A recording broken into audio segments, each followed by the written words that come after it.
What's going on, my peoples? It's your boy, Mr. OBF, back one time for your mind. Welcome to the OBF, the network, people. Make sure you guys hit the like button, hit the subscribe button, hit the bell button so you guys get the live streams when we go live, people.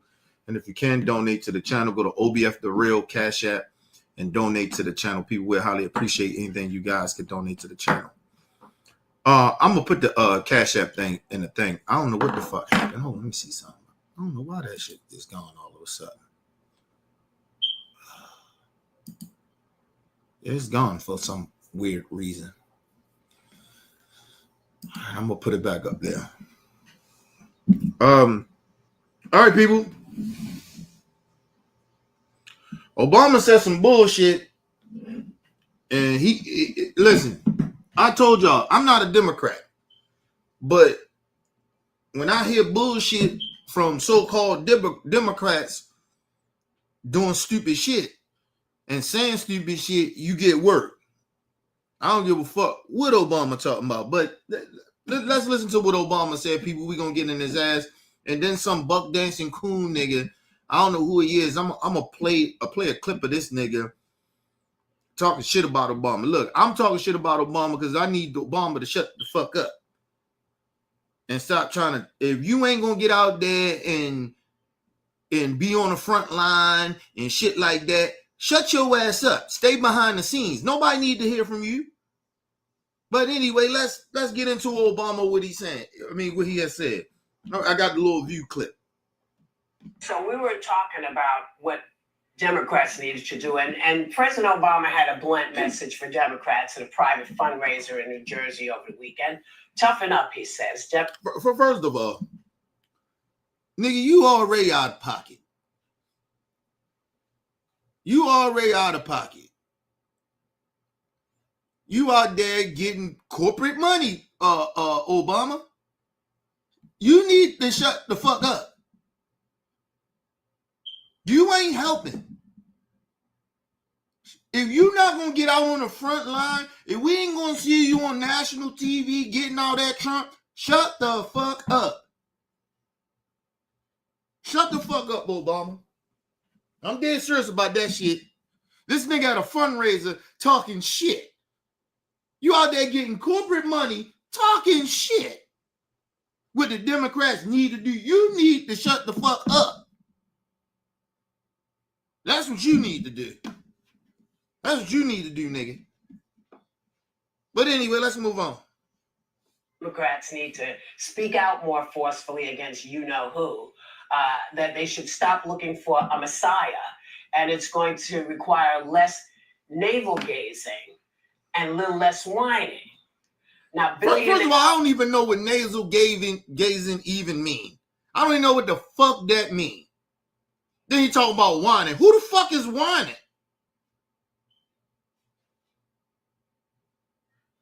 Who's whining? First of all, Obama, first of all, nigga, you need to shut the fuck up. That's number one. Number two, you at somewhere with corporate people getting them to donate that corporate money for the corporate Democrats. That's why y'all lose. Because you still work for the corporations, bitch. Don't be out here telling what the Democrats. You know what? Let me put it this way. Excuse me. The third thing, Obama. You need to just go ahead and chill with your wife, go on vacation and travel the world or something. Do something, nigga. Nobody trying to hear this bullshit you talking about. Who the fuck is whining? We telling the truth. All we saying is what this nigga is doing.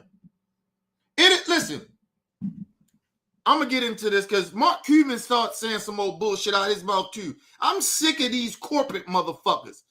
Corporate Democrats need to shut the fuck up.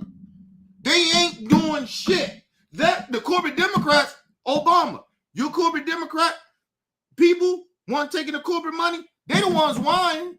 Hakeem Jeffries, whining. Chuck Schumer, whining. They the motherfuckers you need to be talking to. I know, see, this is what I don't like about Democrats. That he's trying to talk about progressives. Like, Congresswoman Crockett and AOC and them. They out there putting in work. They out there with the people. Look where the fuck you was at, Obama. You wasn't out there with the people. None of all your corporate Democrat buddies and shit was sitting up there with you getting that corporate money. None of them was out in the street talking to the people. Ain't nobody trying to hear that shit. Tell Obama to shut the fuck up. We don't want to hear nothing from you. You ain't gonna be out here in the field, nigga. Shut the fuck up. Stand on business with that. Shout out to my brother, brother Bell. I appreciate that, bro. I'm going live again tomorrow, so I appreciate it though.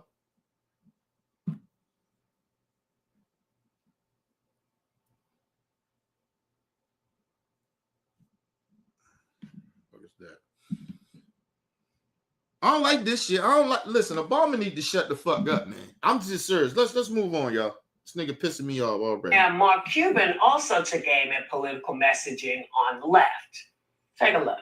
We picked the wrong pressure points. It's just Trump sucks. That's the underlying, thought of everything the Democrats do. Trump sucks. Trump says, this guy. First of all, ain't no Democrat even talking like that. Listen. Mark Cuban, you need to shut the fuck up.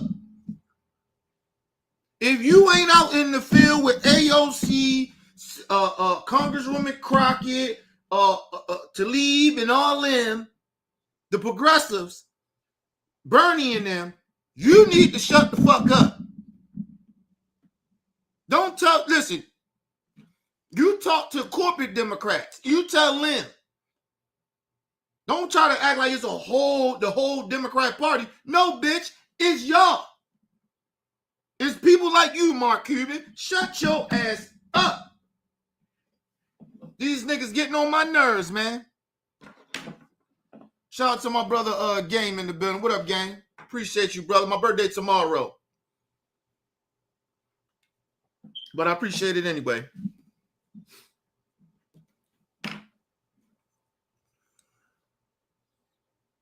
And first of all, ain't nobody even a Democrat even talking like that in the party, even talking like that, talking about, Trump suck and all this other shit. You online, hearing online shit. When you hear from the Democrat Party, they're telling you what this nigga is doing. What the fuck is you doing? Listen, I'm going to let him finish, and then I'm going to get busy on these motherfuckers. I'm really going to get busy on them. Shout out to my brother LT in the building. What up, little bro? Sick of this shit. Let's move on. Let's finish listening to the corporate Democrat Mark Cuban. As blue, Trump sucks. You can't. That's not the way to win. It's just not, because it's not about Trump. It's about the people of the United States of America and what's good for them, and how do you get them to a place where they're in a better position. First of all, I'm gonna say that because Whoopi get ready to go off on it, go off on these motherfuckers. Because I seen her face and I kind of was disturbed. Right when I heard Mark, like, hold on, nigga. First of all, what the fuck is the Democrats supposed to do? The system is broken. Trump and the Republicans has broke the system. These motherfuckers don't even listen to the courts. You got a rogue AG. DOJ, Pam Bundy. This bitch didn't gone rogue. The FBI gone rogue. Ice out this bitch. You got troops on the street for nothing. You got the Supreme Court up this motherfucker just saying, yes, Trump can do it. Yes, Trump can do it. Yes, Trump can do it. All the horrible shit. Then you look at Congress. The Republicans in that bitch all mega. And they're running the fucking thing. What do you want the Democrats to say and do? They got to work. Listen, the best thing for Democrats to do what they have been doing, like AOC, they need to fuck being in Congress. Fuck you in Congress for? For what? Unless they passing a bill or something like that, then you be there. Other than that, you don't be there. Your ass should be home talking to the rural people in your rural states, in the rural parts of your states and shit like that, traveling around the country. That's what the corporate Democrats doing. No, you know what they was doing? They was with Obama getting corporate money while he up there talking shit. You know what AOC? I guarantee AOC and Congresswoman Crockett and Bernie and Tlaib and Omar, they wasn't there. They was probably out in the streets doing something actually really productive to actually move forward with the Democrat Party. But they don't want to move. They want to still be corporate Democrats. I mean, what do you want them to do, bro? They don't got no power. They don't. Listen, there's no way they're supposed to lose to Trump. But you know, the corporate Democrats, Nancy Pelosi and all them, they wanted to put their people in powerful positions. And this is what happens. Like I said, only thing that the Democrats can do is sit around and allow Trump to fuck the country up to MAGA get tired of it. Because it's going to affect them as well. I don't know why they think this is going to hurt the left, the libs, the Democrats, the woke. I don't know why they think that. It's going to affect you motherfuckers. Because, listen, it's going to affect those racist ass Trump supporters before it affects black people. Because black people, we've been poor. We've been knowing how to hustle. We've been going through the struggle. We've been used to this shit. Y'all ain't used to it.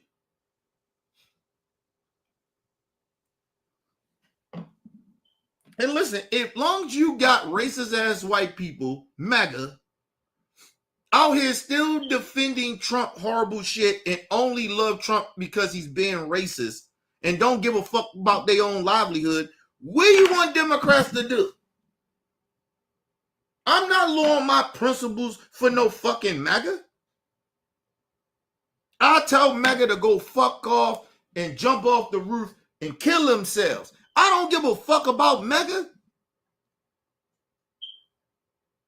These motherfuckers killed children just about a week ago. And I supposed to give a fuck about MAGA? Trying to reach out them. I'm not reaching out to them. Let them. I told you, let Trump do every fucked up thing he want to do. The system is broken. It was already fucking breaking, well, cracking. And Trump just broke this. He's breaking this bitch.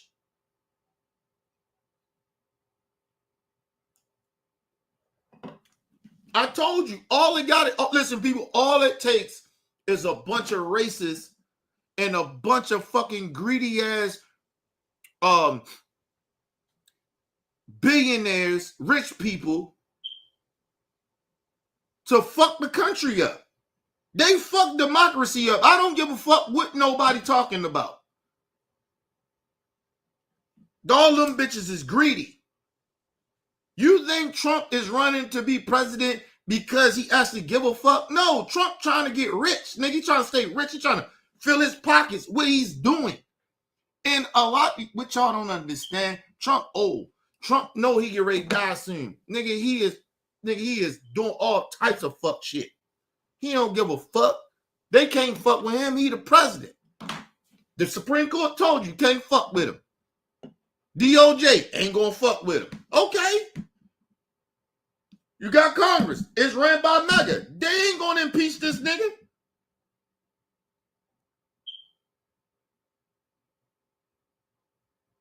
Trump gonna have to literally, and I mean literally, go out here and shoot an innocent person with a gun for this motherfucker get arrested. Like, seriously. Let's move on, y'all. These motherfuckers on crack cocaine. Yeah. Okay, so let me remind everybody Get 'em, who was Whippy. out in the front lines marching Get them, Whippy. when we had the giant marches that went on. It was the people. The people went out. They were not navel gazing. It was older people who were saying, why are you touching my Social Security? It was not people whining. It was about people saying, why are you taking these rights from my child when my child was born here? This has not been about Democrats laying back. This has been about y'all.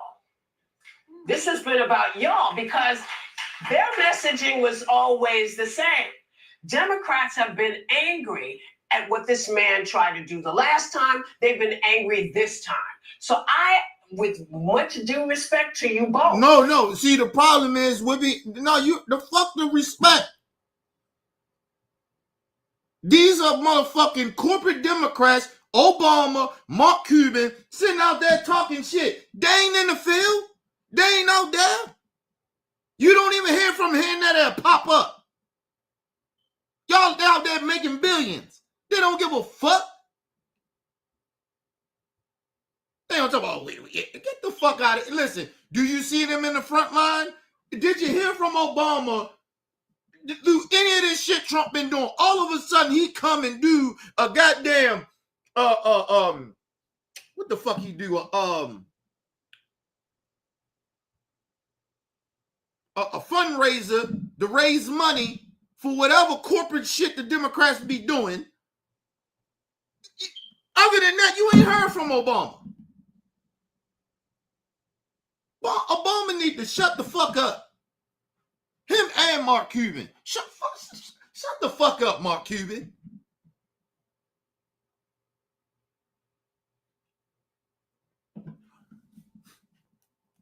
You know what? And I'm starting to like, that's why you can't even trust a lot of people that say they independents. They're not really independents. At least I'm honest. At least I say, look, I don't really fuck with the Democrats or Republicans. But I'm making sure I don't fuck with the Republicans at all. I don't give a fuck if they ain't radical right Republicans, MAGA. I don't give a fuck if they just, so-called conservatives or so-called libertarians. I don't fuck with none of them. The Democrat Party, I don't fuck with the corporate Democrats. I fuck with the AOCs and them. That's the progressive movement. I don't fuck, but the reason I'm a liberal reason I'm an independent because of the corporate Democrats. If we had more progressives in the goddamn Democrat Party, I'll be a Democrat again. But I can't.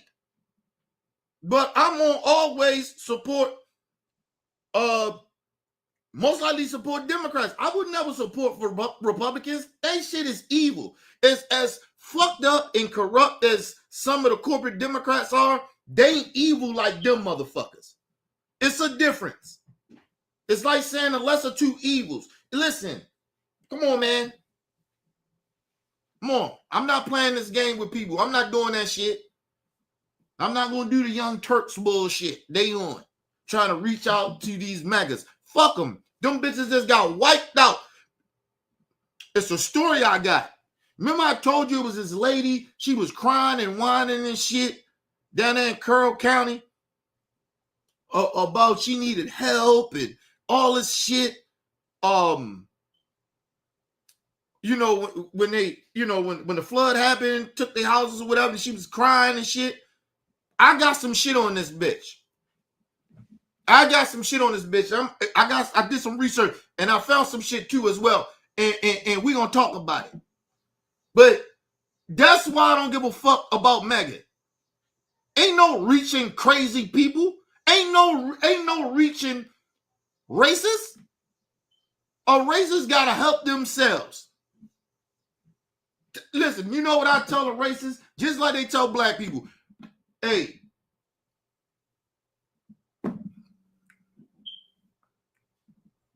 what is it? Pull up your bootstraps or whatever the fuck they say to black people.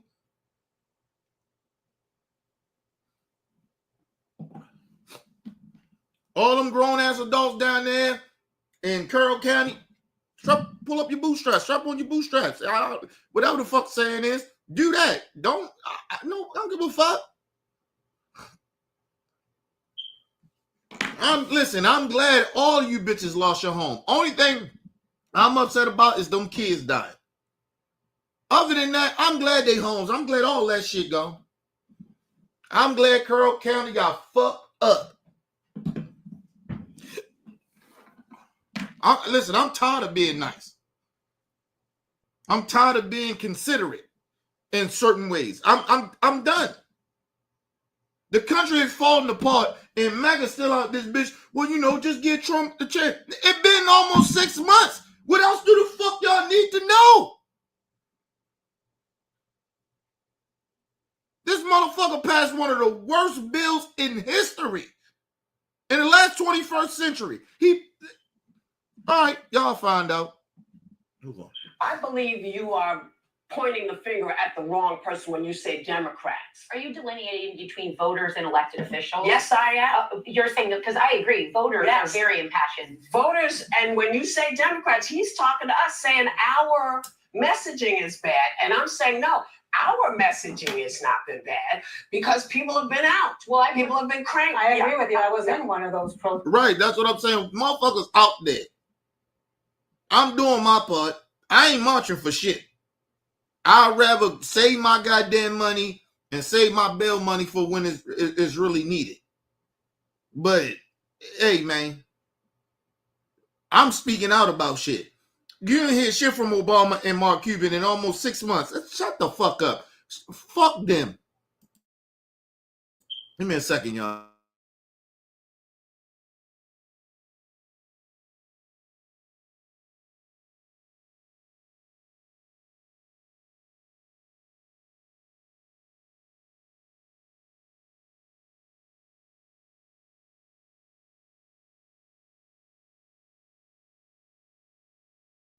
Motherfucker talking about crying and whining and shit. Fuck Obama, man. Fuck both of them. They don't know what the fuck you ain't out in the field. We ain't trying to hear none of that bullshit. Let's move on. And I saw little children. I saw older people. I saw people in wheelchairs. I saw all sorts of people gathering together and protesting, despite the fact that we are living in a country where there is retribution. There is retribution if you oppose. Listen, we are living in a country like we back in the fucking 1950s and 60s, people. That's what Obama. I mean, that's what Trump done. This motherfucker talking about. They don't even give a fuck. They're just rolling. Yo, they gone beyond stop and frisk, nigga. They see Mexicans. They just going to Mexicans and arresting them. Detaining them, however you want to look at it. And you think they gonna stop there? No. I just seen some shit where they went to like parts where Chinese people, Asian people are. They going at everybody. Like I told you, they going at all the minorities. See, they going at all of y'all and trying to get y'all scared and deport y'all and all that other shit because they think they know when black people, when we ride, everybody ride. That just is what it is. But like I said, you come fucking with us, you better bring the National Guard. You better bring the army, bitch. Yeah, you gonna have to kill us. We ain't your slaves. We ain't gonna never be your slaves. I don't know why Trump supporters think that. Fuck y'all. And we ain't scared of y'all.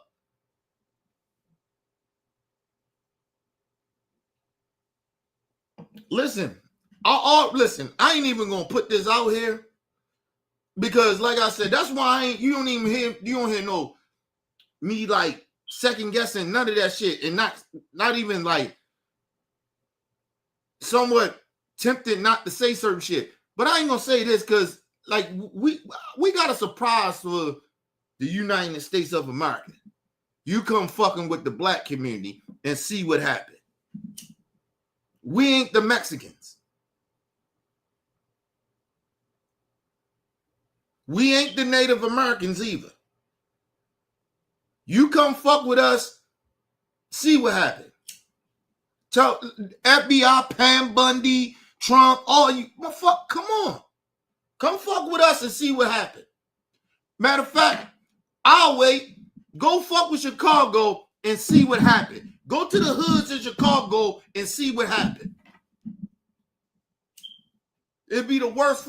It'd be the worst mistake you ever did.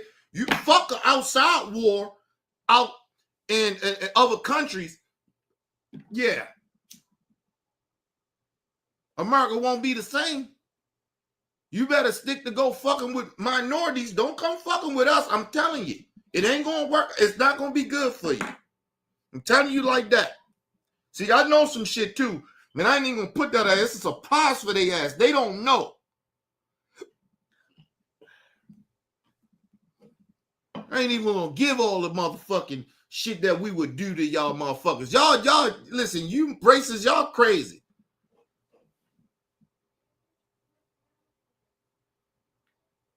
See, y'all think y'all gonna hide behind the law. Okay. Let y'all come fuck with us and see what happened.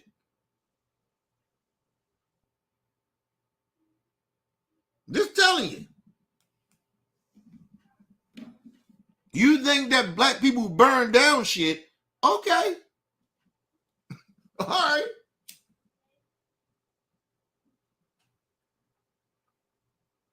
Got my, what Biggie say? Got my burger law start ringing. Okay, go ahead. Let's move on. There's a lot of fear, and I do think that there are things that are working. I agree with Obama that we people can't wait for a Messiah, and people aren't waiting for a Messiah. People are taking it on their on their own. Listen, right now, Trump's handling on immigration has gone dramatically down. He's down 7 points in the Fox poll, 8 points in Ipsos, 16 points in Quinnipiac, 27 points in Gallup. Yeah. Why is that? Listen, you know why is that?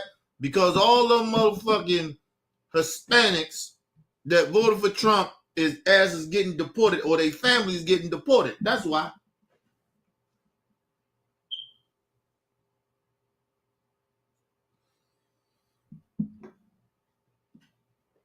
That's why.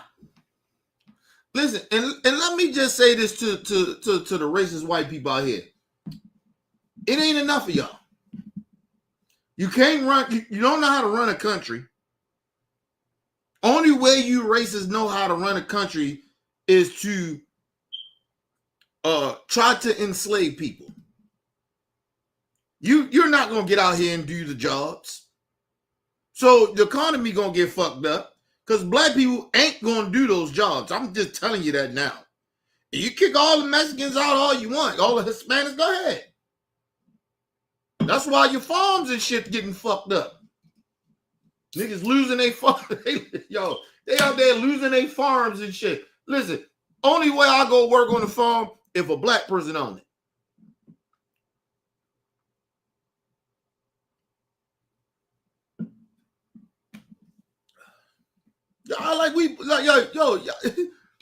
Black people do own shit too. You just listen.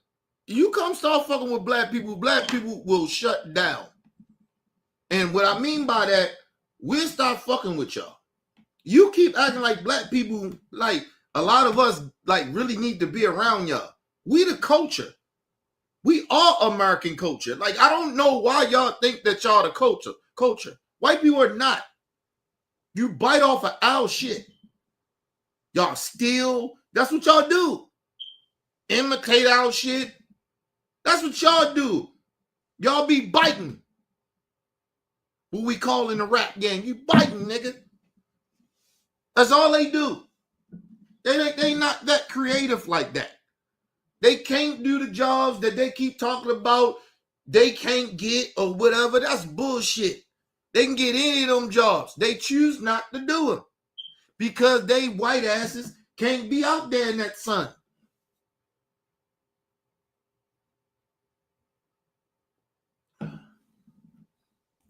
Like I told you, y'all keep thinking it's about jobs. That's bullshit. They mad at the Mexicans Because they want to come at us.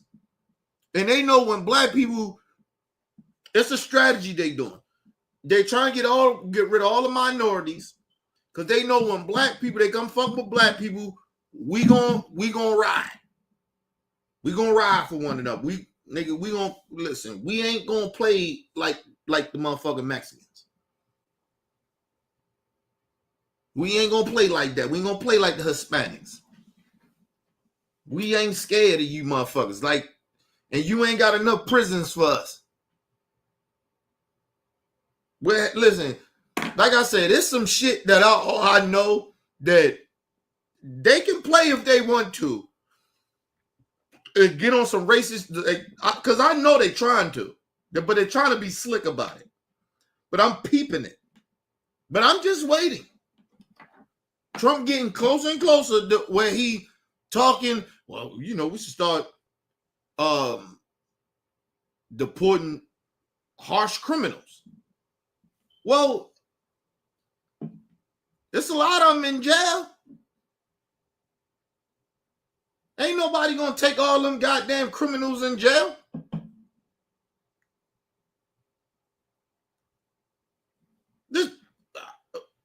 I don't know what he's talking about. You gonna deport them where?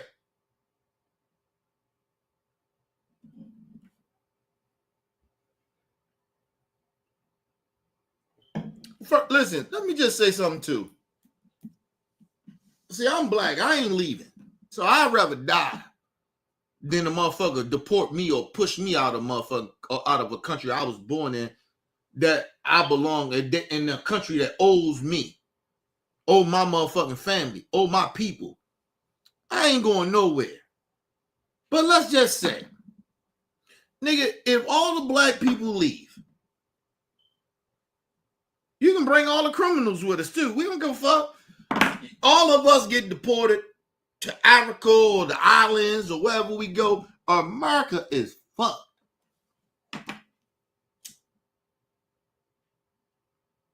Because the one thing I know about racist white people, they like to pretend they work hard. Now, it's a percentage that actually work hard. But it's very small. Very, very small. The rest of these motherfuckers, they want to enslave people. They want people to work for them. They want to be rich. Even the poor ones, even the poor racists, they want to be rich so they can disrespect people. That's what they want to do. They don't know how to work hard. But anyway, let's move on.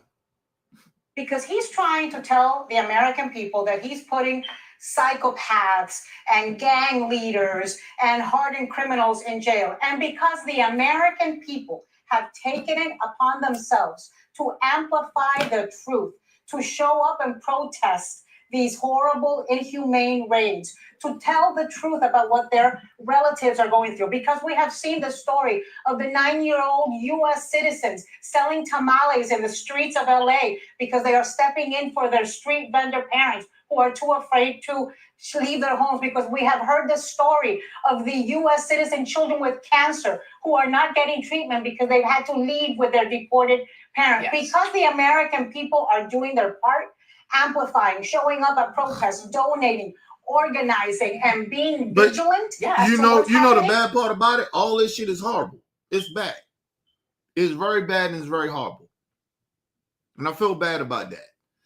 The problem is, you know what the Democrats want to do when they get some power? They're going to try to work with the other side, the corporate Democrats. That's what they're going to do.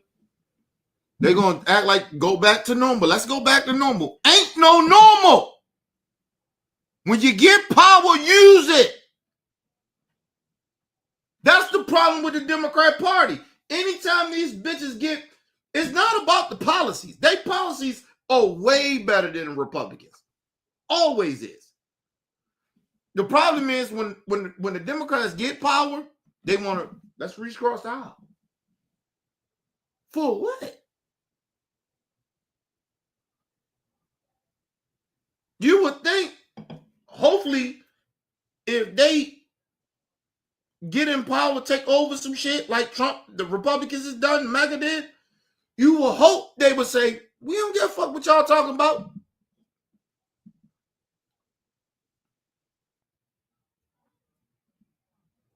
We trying to fix things to get things back normal.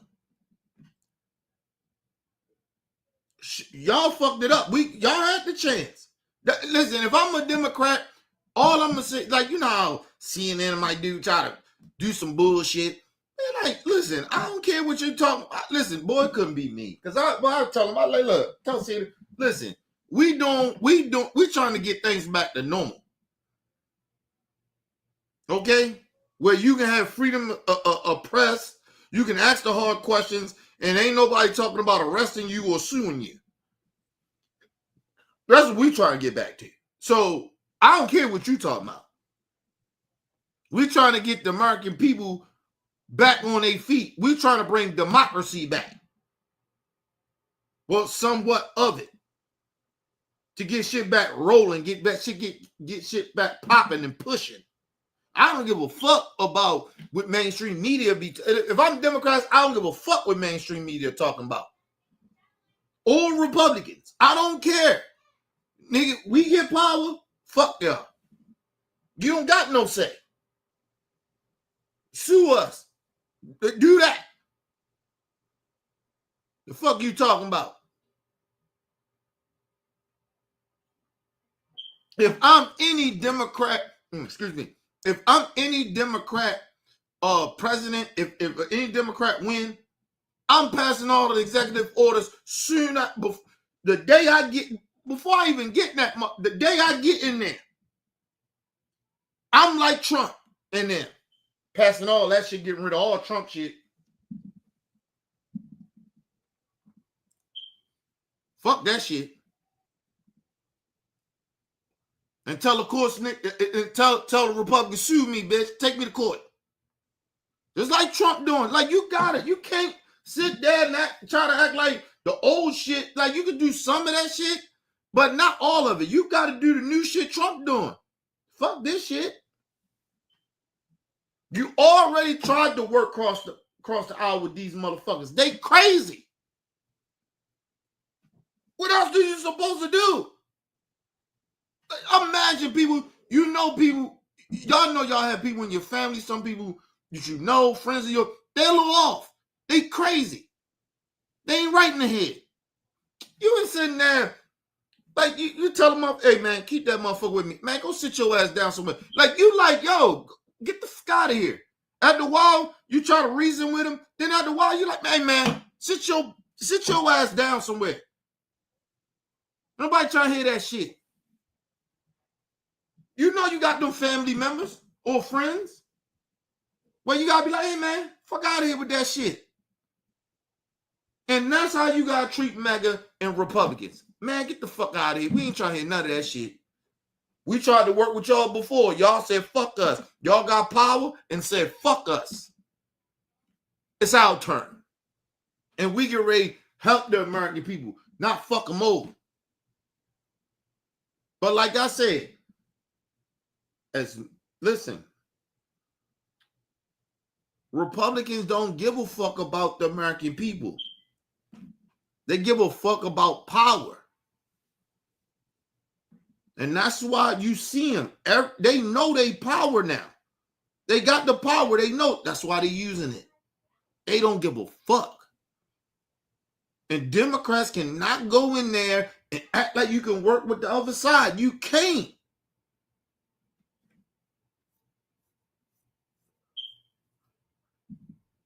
And every time we do, like, if I'm the Democrats, every time we do some shit, we get ready to pass some shit, this get ready to help you MAGAs too.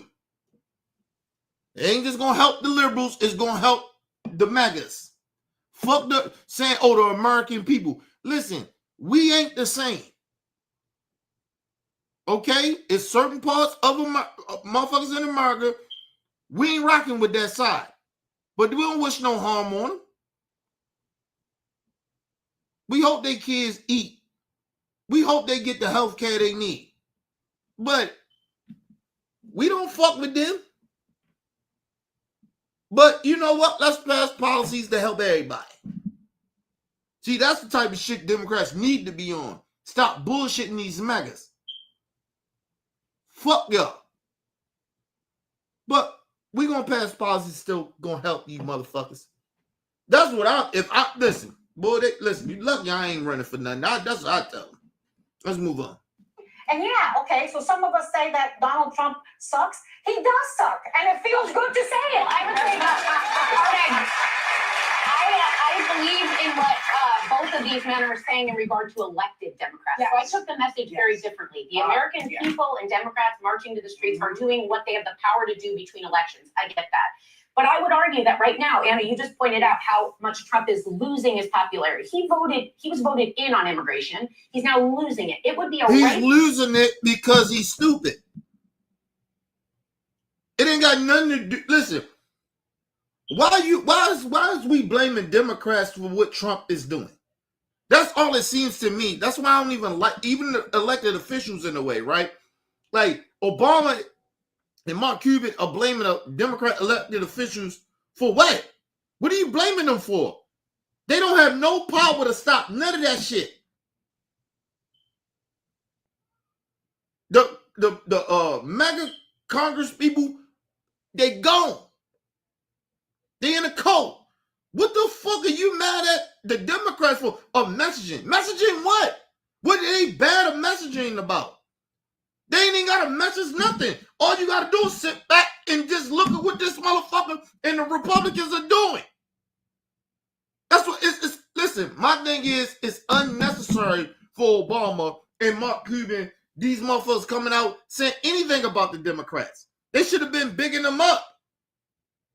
Talking about they're looking for Versailles or whatever the fuck he said, or they out there whining. Who whining?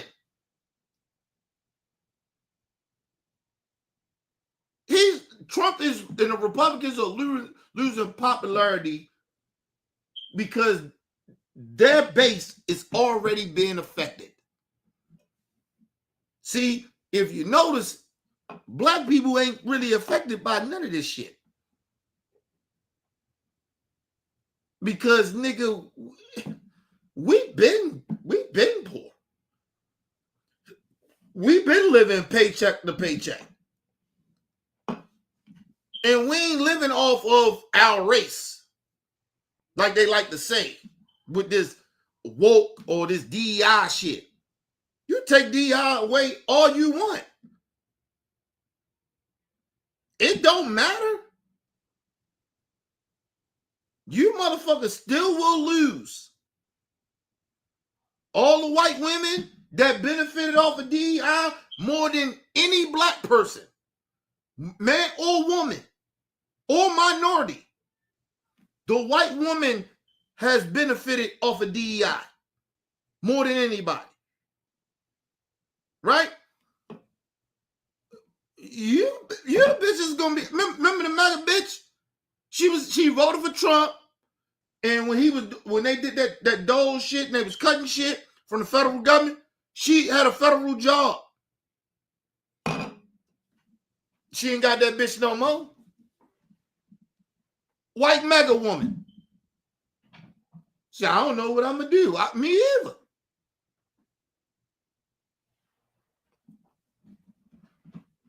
See, the thing is, even though we had DEI, black people still wasn't getting the proper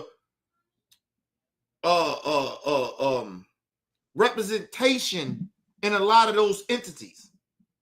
Because white women got more,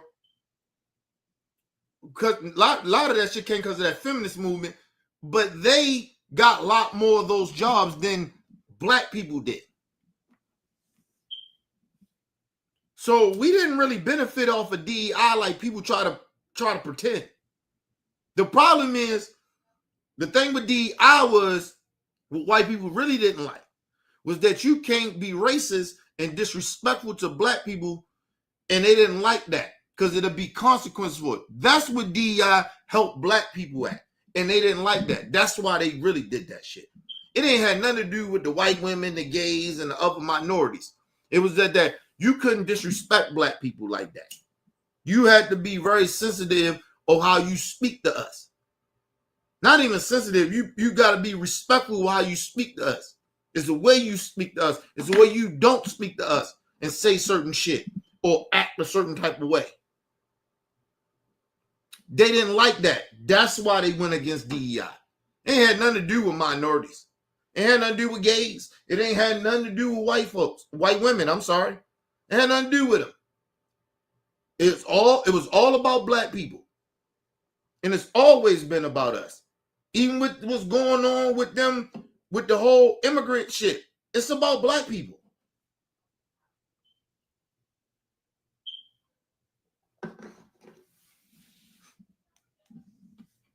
We'll fuck trumping them up. That's why you hearing him now. When black people was like, we found out what the minorities did, voting for Trump. A lot of them did. We was like, oh, y'all on your own. And when a lot of our people said, the majority of us, we was like, we ain't rocking with that shit. Trump, you can get rid of all them motherfuckers. And when we did that, Trump and them racist white people was watching that. And so now what he's saying, oh, he's talking about criminals. But don't think he's just talking about criminals. He's talking about us, people that ain't committing crimes. Trying to deport us if we even disagree with him. I'm waiting for the door. I'm waiting for a knock on the door. I'm gonna tell that motherfucker. I'm gonna tell them motherfuckers what you want. My lawyer ain't here. I ain't saying nothing. You can go ahead and detain me all you want. I ain't saying a motherfucking thing. And I'm gonna sue you motherfuckers. So, hey, show me your warrant. Show me everything. But even if you show me a warrant, I still don't have to say nothing. I tell black people that shit all the time. Stop speaking. When the motherfucking law enforcement they come, stop speaking. You don't have to explain yourself. You just ask the right questions. Hey, where's the warrant? Is this probable cause? I don't see what the probable cause is. What I do? Like, you ask simple questions like that. Then they talk some bullshit out their mouth. Okay, cool. I ain't got nothing to say. See, I know the law. So once these motherfuckers get to start saying some more bullshit, I shut down. I ain't got nothing else to say. You go ahead and do whatever you going to do. I'm going to sue the shit out you, though. They just let you know. Go ahead. Search, do whatever you want to do. I'm going to sue the shit out you. Like I said, listen, and this is why I tell black people all the time, have cameras all around your fucking house. And your front have about 3 of them bitches. Like, seriously, they cheap. They like, you can get some shit that ain't gonna hurt your pockets.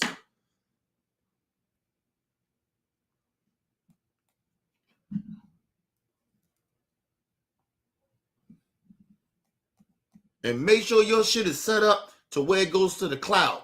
They can't fuck with that. They can't fuck with that. So, they'll try to erase shit. You know how they do. That's why I tell black people need to stop talking to these motherfuckers, man. Ain't nothing to talk about.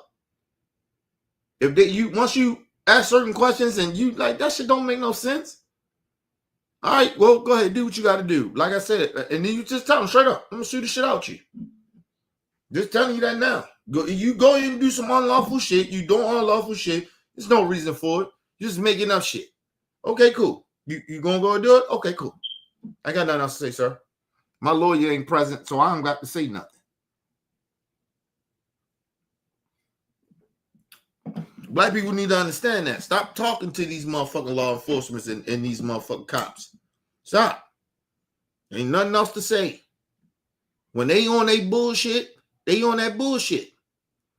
You sitting out there getting yourself all wound up and going off and shit like that. Them motherfuckers, that's what they want you to do. But if you know the law and you know their temperament or what they're trying to do, then you chill out. Because you be like, oh, you on that. Okay, cool. All right, fine. Go ahead and do what you want to do. And see, and once you shut down, they fuck after that. So that's when they start trying to antagonize you more because they fuck. Then they start trying to ask you questions. Sir, I'm not answering no question. I got a right to remain silent. I'm not saying nothing. You want to do whatever you're going to do whatever you're going to do. Female cop, male cop, whatever it is. You got to stop talking to these people. You make that shit even worse. Because then they can say, look, he was this and he was that. No, I wasn't nothing. Listen, I was silent. I was silent. I didn't say nothing. I asked certain questions. That was it. Oh, shit. God damn it. Give me a second, y'all. I forgot to charge this goddamn.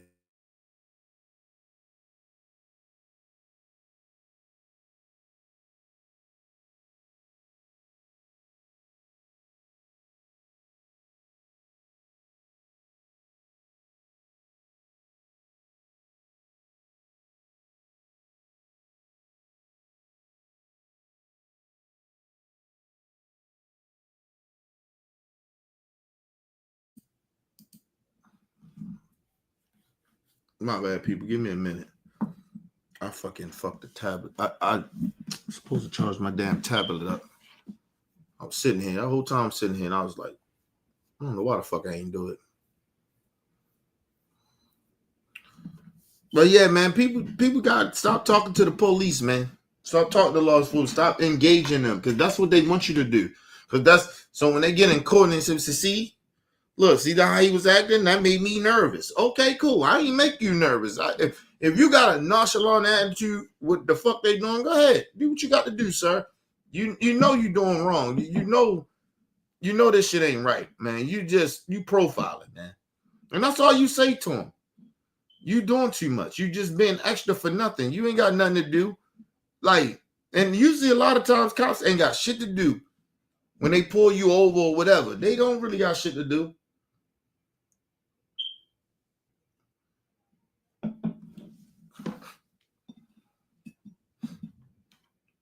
Listen, people, I be out all the time. That's what I do. I drive. Like, that's what I do for a living. Listen, telling y'all, man, anytime you see cops, they not doing nothing. They don't be doing shit. A lot of them don't do a motherfucking thing. They don't do nothing. They ain't out fighting crime, nigga. They out pulling niggas over because they speeding, nigga. Like, yo, I'm telling y'all. They getting money off of that shit. And they getting a kick out of it, getting their dick hard if the shit escalate. Right? Pause. But they get their dick hard when they see a motherfucker like, oh, we got one. He acting crazy.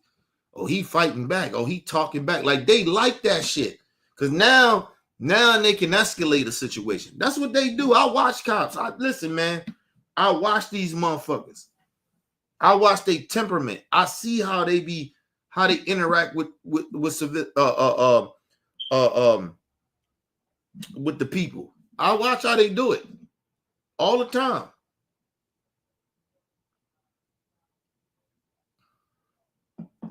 You listen to a lot of them. They be talking to you like you work for them or something, or like they own you. No, you got bob out of law. Like, well, listen, bro, you do too. You got protocols and shit that you need to do, and they don't do it. They don't follow all their protocols. They got too much power, and I keep saying that shit about law enforcement. They got way too much power. They can assume whatever the fuck they want to assume, that it's whatever the issues they want to make an issue about. These motherfuckers can sit and lie and say they smell marijuana.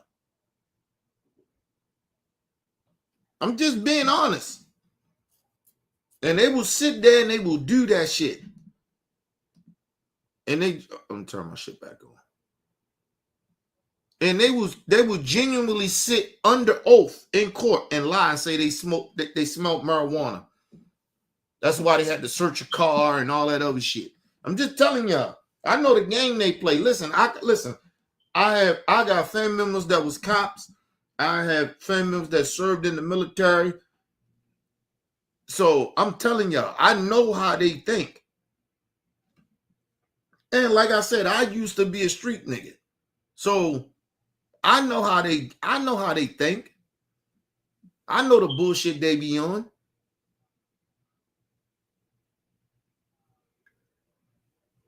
And the bad part about it, the shit be sad, bro, because like they don't be having no reason to do a lot of the bullshit they do, but they do it anyway.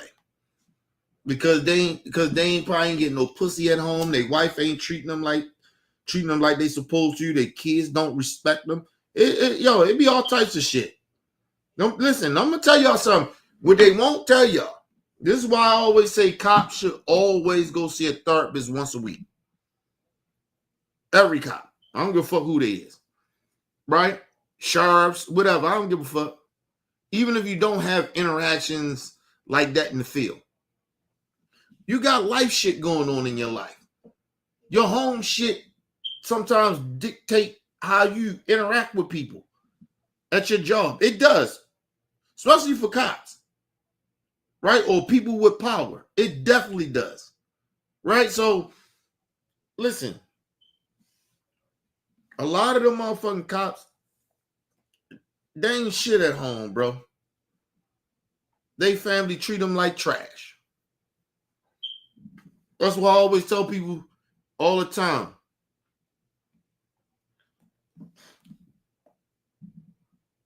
My bad, people. Let me go back a little bit. Oh, that's why I always tell people all the time. If you don't have any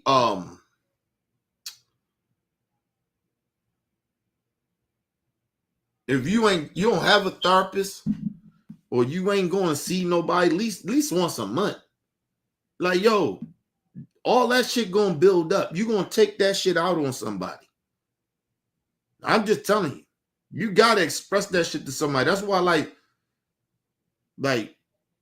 once in the blue, like me and my wife, like we just talk.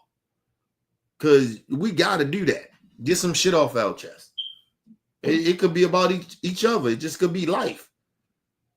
You know what I mean? She could feel a certain type of way about me. I could feel a certain type of way about, like, you get what I mean? But even outside of that, yo, you still need to go see somebody and talk to somebody, man. Cause life is already hard. So, you know, you letting that shit build up and build up and build up. You're gonna snap on something. You're gonna snap on a certain situation. This is gonna happen. I don't give a fuck how cool you are. I don't give a fuck how collective you are or how you not that type of person. You will snap soon. You just don't know, but it will happen.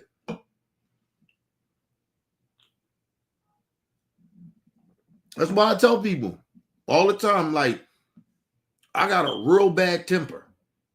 So I try to stay away from a lot of people. Because a lot of shit annoys me that people does. Right? And now that we live in this time, like, you can't tell motherfuckers like what really bothers you. Right? Like, people get all sensitive and shit. So I just be like, well, fuck it then. I just stay the fuck away from you then. Cause it ain't no reason for me. I can't say what I can say to you. Like, I gotta like some shit you gotta put to a certain, it depends who the person is or the situation. But a lot of times, yo, if a motherfucker's your friend and you cool with a motherfucker, sometimes you gotta say the truth to him. A lot of people don't like to hear the truth. A lot of motherfuckers take a lot of shit too personal. And that shit, you shouldn't take it personal. Right? Unless somebody disrespecting your character or some shit like that, that's something different. But a lot of times, yo, like, I have motherfuckers, like, I always tell people, like, if you fuck with me like that, you probably can say certain shit to me. And I might let the shit slide, right? It might be out of pocket, but you motherfucker I fuck with. I'm gonna let that shit slide. Probably a couple of times, right? But if I really feel a certain type of way about it, I'll pull you to the side, be like, yo, man, you can't keep talking to me like that, bro. I don't like that. Like, you get what I mean? But motherfuckers now, you say anything to them, Could be friends, motherfuckers, your friends, family members. Oh, can't believe you said that to me like that. Like, what the fuck? And then get all bent out of shape. They don't want to fuck with you no more. And I'm like, oh, yo, like you know the bad part about it? It'd be like, you motherfuckers act like I want to really fuck with y'all really like that. Like, because personally, for me, I'm good by myself. I just choose to associate myself with people. And there's no disrespect to others, right? Like people I fuck with, right? But I choose to fuck with people. I'm a loner. I've been a loner all my life. I don't like, especially as I get older, I don't need that many people around me to make me feel good about my goddamn self. I got enough motherfuckers make my daughter make me feel good about myself every day. I don't need no motherfucking whole bunch of people around me.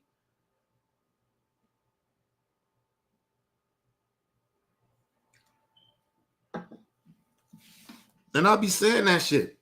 And then I had motherfuckers in me like, still be talking about that shit and true shit. Only reason I even bring that shit up, because of how sensitive they were. Like, it wasn't that big of a deal why they got mad. Like, and I know the reasons of it. But it bothers me because, like I was saying, I don't have to fuck with people if I don't want to. But I know it's good for me as a person to fuck with other people. Because a part of me genuinely cares about people. Like a big part of me. So that's why I speak on that shit like that. But I'm not even mad about it. I'm just disappointed at this point of them. But anyway, give me 1 second, y'all. I'm going to shout y'all out in the chat. Give me 1 second.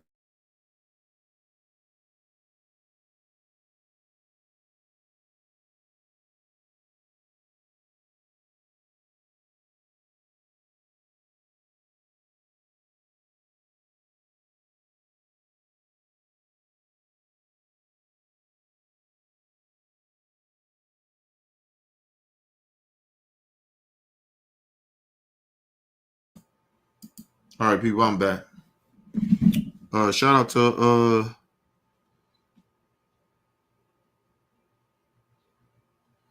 yeah. Like you and my man, bro Bell, we always talk about that shit, man. You need to go see somebody, man. Everybody need to do it. Like, y'all, I don't give a fuck if you don't think that you stress. You stress a little bit. You just don't know. And like I said, you don't think you that stressed. You just be taking shit. Like, life is already hard, bro. You get what I mean? And you just be, people say certain shit to you and you just take it. Like, it happens. I do it all the time. Like, a lot of shit motherfuckers be saying to me, man, I probably, like, if this was like back in the day or something, I probably have smacked the shit out of a couple of motherfuckers. We'd have been out that bitch fighting. I probably have shot a couple of motherfuckers. I ain't even gonna lie to you. But because I know my temperament, and I know my temper. So, but by me go see somebody once a week, and I go and I talk to my wife and shit like that, and I'm around my daughter and shit, I kind of let a lot of shit go. No lie to you. My daughter made me a little softer. No lie to you. Having her made me softer. Like, we're to the point where, like, it don't really matter if I shout this motherfucker. I don't want to pay no bail money. I think this money could be for my daughter. Like, you get what I mean? I think about shit like that. So, like, I let shit slide sometimes. Well, a lot of the times. I ain't gonna lie to you. A lot of the fucking times I let a lot of shit slide. My temper is real bad. So, yeah, but shout out to my brother Bell and shit, man. We always talk about that shit. You know what I mean? I put him, I was like, yo, you need to keep going and go see your shit, once a month. Like, and it's not even just on some shit just because of your temperament, yo. You just need that shit because you're not talking to nobody.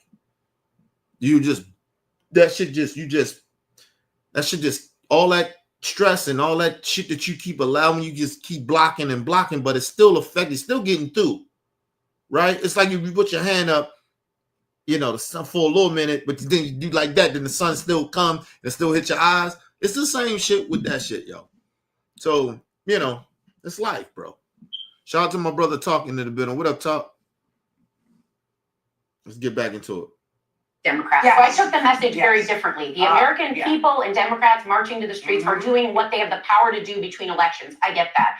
But I would argue that right now, Anna, you just pointed out how much Trump is losing his popularity. He was voted in on immigration. He's now losing it. It would be a right time for some elected Democrat to come forward with a secondary plan that isn't just march against ICE agents in sanctuary cities. People want common sense solutions, and no Democrat is coming out and saying, First of all, they already had that.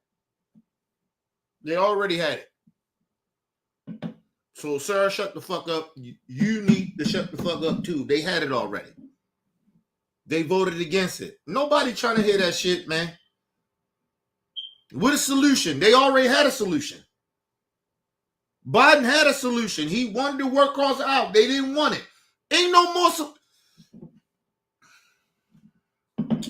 Anyway, let's move on, man. Like, this is the problem I had. See, this is why you need real motherfuckers on mainstream media. Because I'd have said, sir, excuse me, for a minute. They already had that. Okay? So what you asking for, they already had. And it was a Republican bill. They had it already. They chose to go with this because of Trump. So don't tell us about a new solution. They already had it. I don't know what else you want. But anyway, like I said, they'll fuck around and find out. It's bullshit. Let's move on. this is a decades-old log problem. It crosses all administrations. But here's what I'm proposing. I've heard none of that. And that's what I would encourage people in the Democratic Party to do, because midterms... Because listen, if I'm Democrats, I'm not proposing nothing. I'm not, especially when it comes to immigration, I'm not proposing anything. Because first of all, I don't agree with none of this bullshit of we just having ICE just running rampant around the fucking country, just racially profiling people. These motherfuckers is going to Home Depot. We all know the Mexicans be there. Just imagine you're an American Hispanic citizen and you just going to fucking Walmart. I mean, I'm going to a Home Depot and these motherfucking ICE agents just run up on you. Because that's what they're doing. You with your kids and shit. So now you can't even go to Home Depot because now, even with your kids, because now every time you go to Home Depot, you getting detained. Like, yo, come on, bro. Nah. Listen, sir, you can get the fuck up. You need to shut the fuck up, too. You get the fuck up out of here. You with Obama and them. You shut the fuck up. It was already a proposal there. They chose not to. And it was more of a Republican shit than it was more of a Democrat shit of the policy of the bill.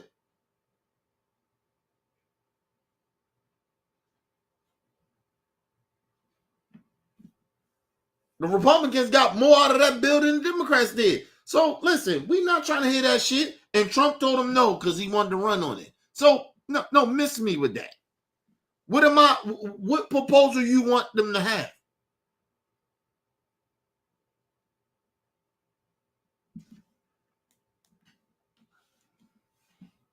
But nobody telling this privileged ass white woman,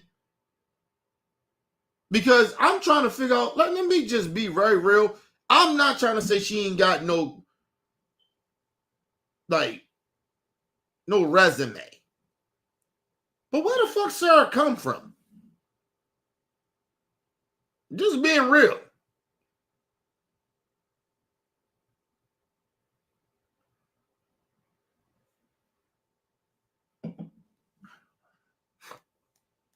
Sarah always sound like her family is Republicans, Trump supporters, racists. And she somehow come out and try to sweeten it. Listen, I've been around white people like Sarah. I've been around people like her that got racist people in their family and try to make excuses for the racists. And try to say, well, I'm not like that. I don't raise my kids like that. But you still have your kids around it, though. So you support it in a way that you don't think you support it. I've been around white people like this. I knew white people like this. And I had to stop fucking with them. Real talk. I'll be very honest about that.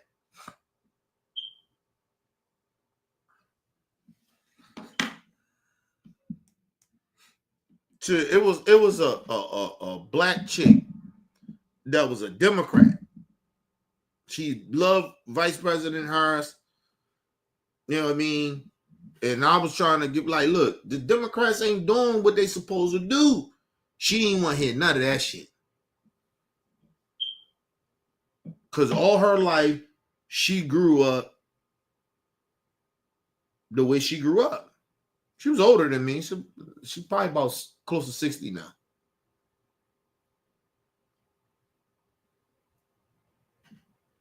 She was from Louisiana.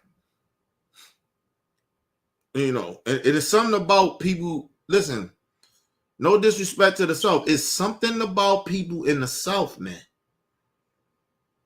A lot of black people in the South, they're a little different, man. When it comes to this political shit, because they're around a lot of that racist shit like that.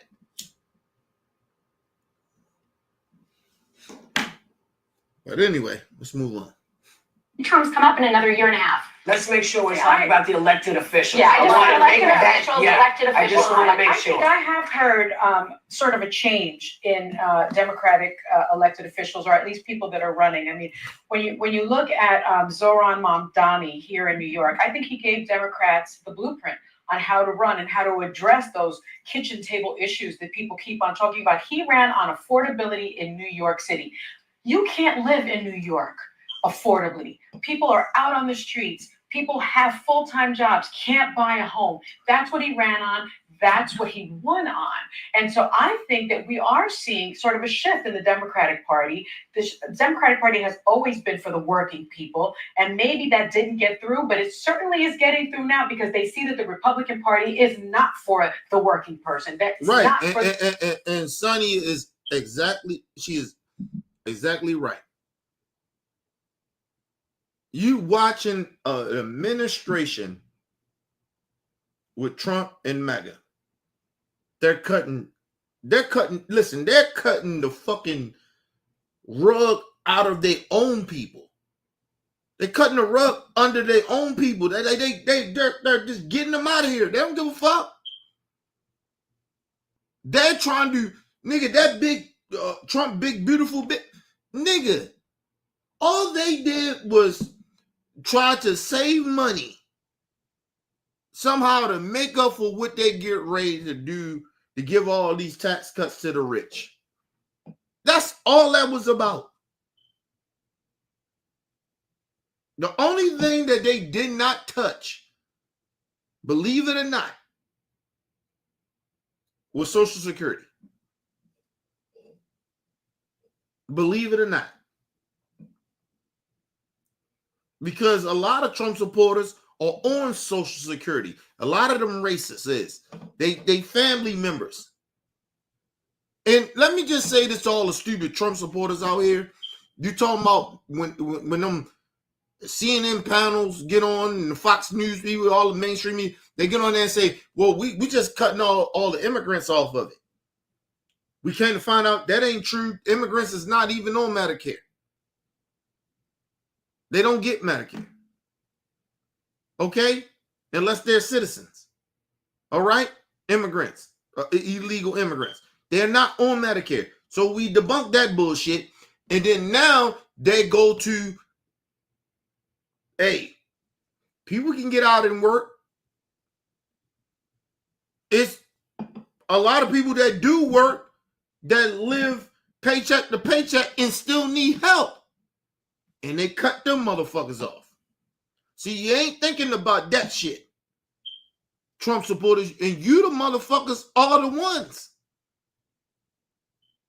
You are the ones. Listen.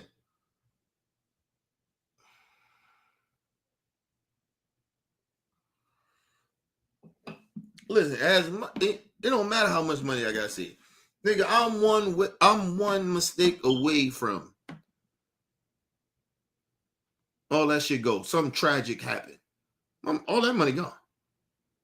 So you can might as well say, even though I have a little savings, wife have a little savings, don't mean shit. I can't afford a tragedy. A tragedy happen. Something tragic happen. I can't afford that.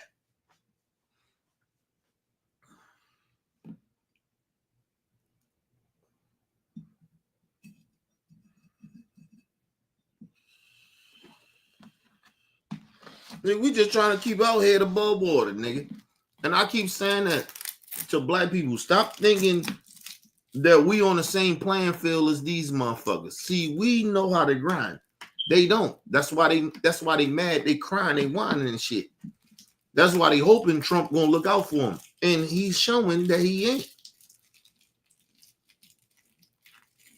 The top Klan member in this country, which is Trump, ain't giving a fuck about them.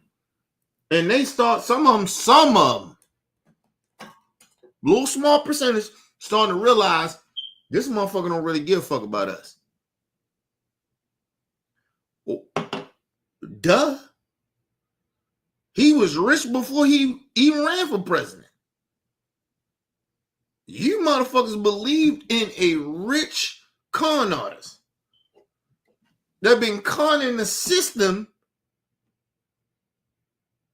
since he could comprehend it. Since the fucking 60s. And you motherfuckers sitting here like, yo, he's a businessman. Fuck that got to do with anything. You know, any businessman, nigga, they are cheap.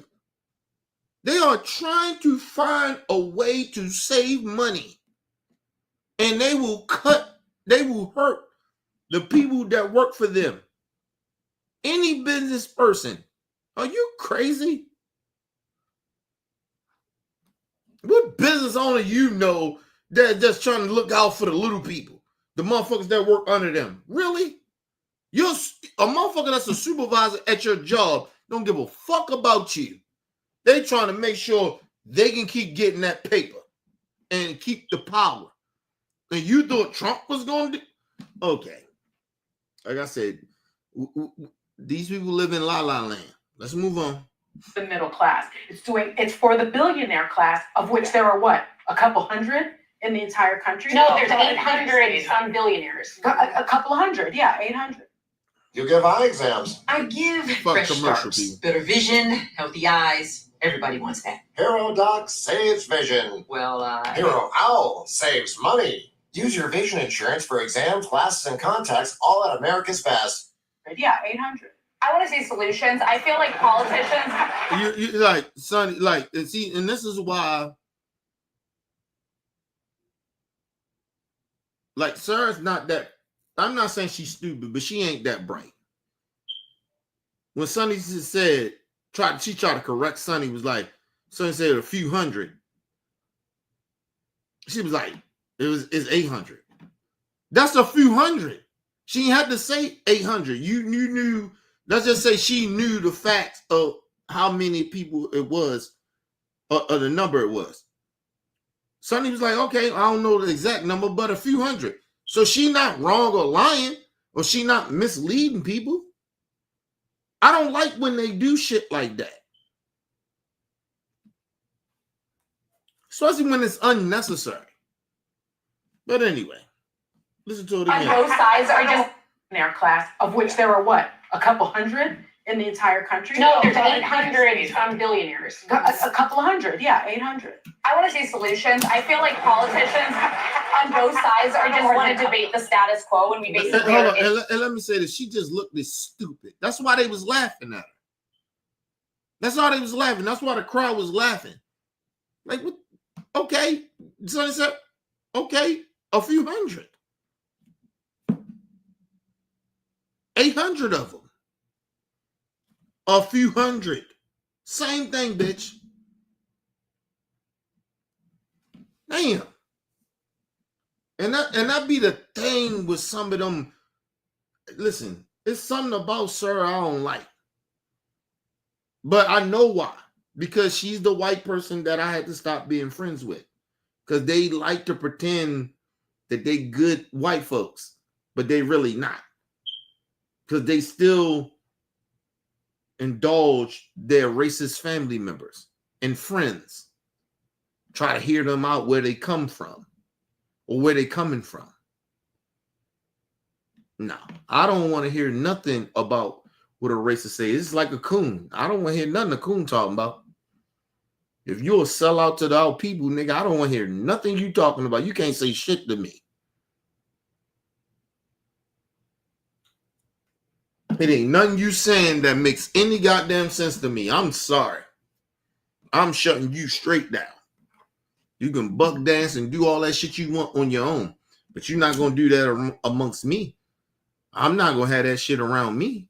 And first of all, you ain't even going to hang around me. Let's be real. Nigga, listen, I said this shit, yo, if I know it's a sellout at a family function, I'm not going. If my family invite that sellout there, then they indulging this sellout ass nigga in the family. So I ain't going. I'd rather be around people that don't know shit to a certain extent than to be around people that know something but intentionally selling out people out. Fuck all that. Because what is the conversation about? You know better, but you intentionally selling us out. For what? A bag? To be different? I don't know. But anyway, let's move on. Feels like every election we're running on the same things. I want people to come up with new and big ideas to tackle the future. Yeah. That's where I get nervous. But I will say this on Mamdani. He ran the right message, the cost of living. First of all, what is new? What is a new message? We need humanity back. We lost humanity. That's what the Democratic Party should be running on. This whole notion that we running on to give racist people a pass for being racist. Nah, bro, I'm not with that shit. And that's you, mind you, she's a conservative Republican. She used to work for Trump and them. And every time I hear her talk, it's just always bullshit. Trying to play both sides. I don't like that from Republicans. Stop playing both sides. The fuck out of here. Don't tell me how bad another side is when your side is way more horrible. Way more. And then you trying to play both sides. I need new solutions. Oh, what? What is the new solution that you need to hear to change your mind to know that the Republican Party on some bullshit? What policy they could come up with new message? We're watching in 2025 of how horrible the Republican Party is to their core. But she need a new message from the Democrats. Give me new policies. Give me new futuristic things. What? They're going backwards. Any modern shit from the Democrats is better than what the fuck they're doing. And they do have it. You just don't agree with it because you most likely is a bigot or a racist. The fuck are we still arguing about gay people and transgenders for? They exist. They're here. I said this shit a long time ago, even about abortion. Don't have one.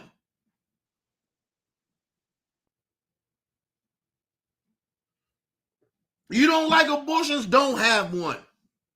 How about every time you hear about somebody having an abortion, how about you take your goofy ass, since you care about abortion, go to find out who's trying to have an abortion and go. It's very easy to do. We in technology, in this new era, you can go and figure out who's trying to have an abortion and go adopt and tell them, have the kid, we'll pay for everything and we'll adopt it. How about you do that since you care about, since you care about, you say you pro-life.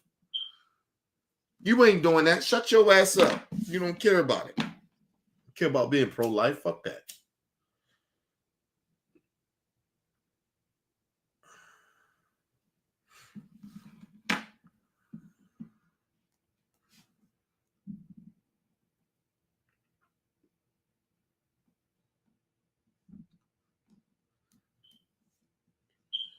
Listen, that's why I tell people the economy is very, very, like where we are, everything is high than shit used to be 10 years ago, 20 years ago, 30 years ago, way higher.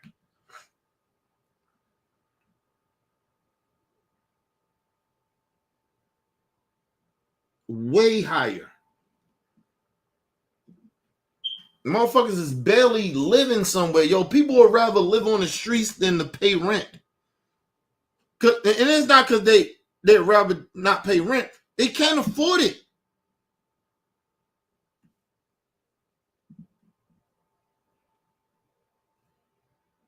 How motivated would you be if you go to work, you working 40, 50, 60 hours a week,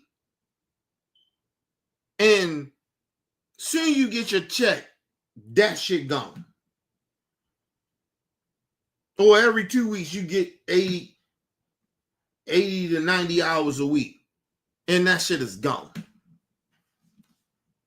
It's gone. It's gone, bro. It's gone, my people. It's gone. Your fucking check is gone. They ain't. Listen, they're not. Listen, a lot of these business is giving you enough money to sometimes just get by. But these are the same fucking businesses that want you to buy a product. So a lot of people go broke, get in debt, trying to buy their products because they think the way of life of living is to have what everybody else can have. Listen, people, that is 80%, probably 90% of the country. I don't give a fuck you rich or poor. Why you see athletes, entertainers go broke? Why? Because society tell you, you got to have this shit.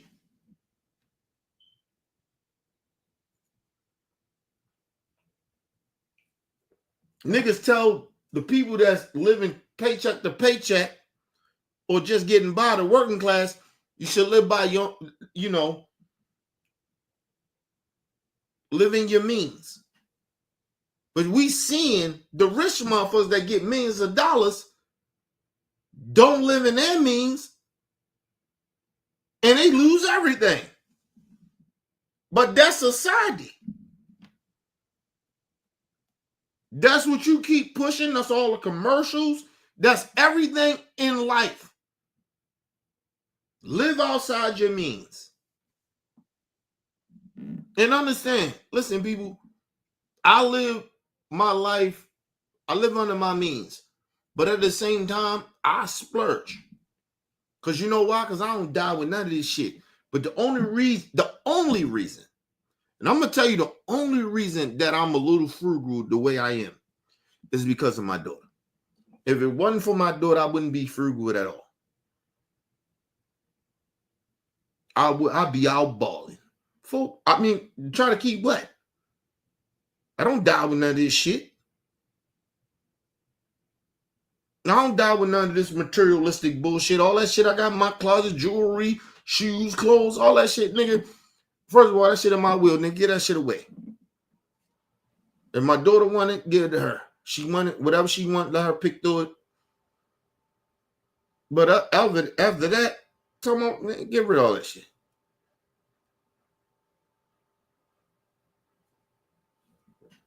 At this point, like, I don't even give a fuck about name brand shit. I don't care, nigga. Listen, I don't care about shit like that. First of all, how you gonna make fun of me? Number one, I'm old, nigga. I'm old now. I'm not trying to live up to the fashion trend. That's young people shit. I don't give a fuck about no fashion trend like that. Nigga, my trend is my trend. The way I dress, how I move, and shit like that, that's me. I don't give a fuck. That's young people shit. So I will buy some shit that's cheap. Shit don't cost that much.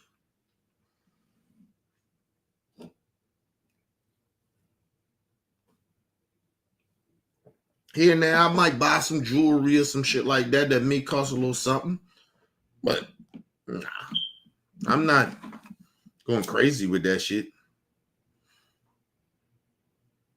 Because that's what society wants you to do. Don't for talking, oh, you got fake jewelry on. You got this, you got that. Nigga, it ain't cost what mine cost. I don't give a fuck. I ain't saying my shit fake, but I'm just saying, like, you know, nigga, I got some carats in my shit. I got, you know, my shit gold, nigga. That's all I give a fuck. I'm not paying, nigga, you crazy. I'm not paying. What? I gotta pay this shit so you can be like, oh, you can tell me, hey, oh, yeah, your shit costs a lot of money. So you can acknowledge me that I'm somebody because of my jewelry or what I'm wearing or my clothes. Are you crazy? But that's been always society though. But I'm too old for that shit. I don't give a fuck about none of that shit. Niggas out here dying for nothing. So I don't give a fuck about no fucking shit that people care about. I genuinely don't.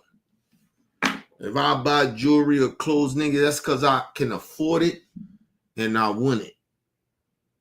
And just because I want something don't mean I can afford it. Fuck out of here. Let's move on. Hold on, matter of fact, give me a second, y'all.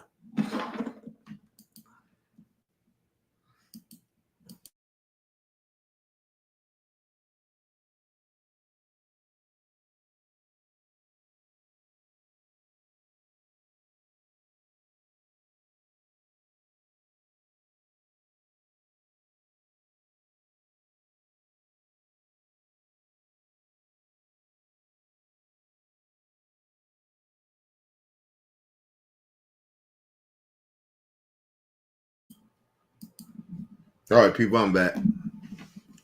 Nah, my point is, too, people out here hurting themselves. They trying to live up to some shit.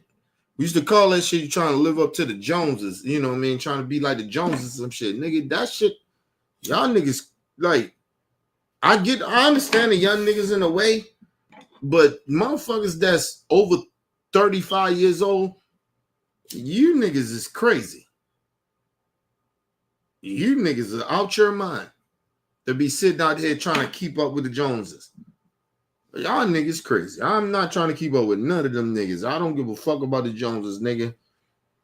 The Rick family, the Jackson family. I don't give a fuck who it is, nigga. I'm not trying to live up to nobody. Only up to my daughter's standards. I give a fuck about how she think about me. I don't give a fuck about a lot of shit that people actually give a fuck about.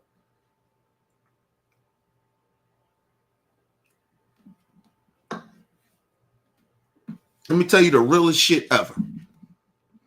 I used to wake up when I was young, wishing that my mom didn't spend all the money from welfare, because I was on welfare when I was a kid. And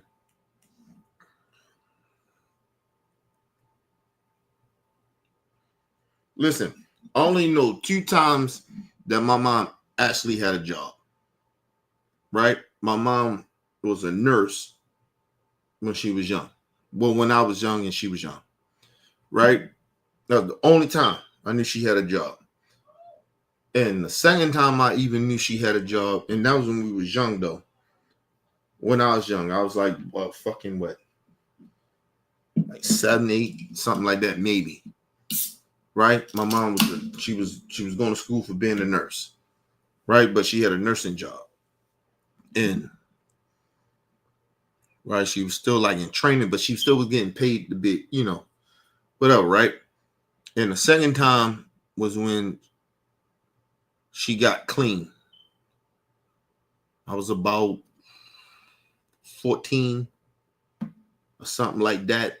My mom got clean and she actually worked the job for years. Right? My mom, she used to work at a hospital. What hospital was that? Was it St. Agnes? St. Agnes Hospital? Might have been St. Agnes Hospital. Because my mom used to have to go all the way from East Baltimore to somewhere. I couldn't remember, but and it might have been over here where I live at now. She used to work over here, or she used to work somewhere over like far out over east. And and my mom, before that, she had another job too. She used to work in the warehouse. But that's the longest, like, my mom worked a job. Like, and yeah, that's the only time I really know my mom worked jobs. Other than that, my mom was on that shit. She was on welfare, selling the body, shit like that. Like, you know what I mean? Like, so I don't remember my mom working like that. I was too young, really. The first time I knew about the nursing job and shit like that. But the second time I was old enough to understand it. And she was working, I think she was working in the warehouse, running the community or some shit like that. And then she, at the while, she did move. Like I said, she moved in. Like she used to, like, you know how motherfuckers. I guess you can say they custodians, right? Because it's a little different. I guess it's the same. I'm not working in the warehouse. I mean, in the hospital. I used to be a custodian, so I understand the custodian shit. But so I don't know how it is in the hospitals, like where like she used to, motherfuckers used to get shot and shit, and she used to after everything happened, she had to go in the rooms and clean. So I guess that she was a custodian in the hospitals. So that was the only shit I knew my mom worked.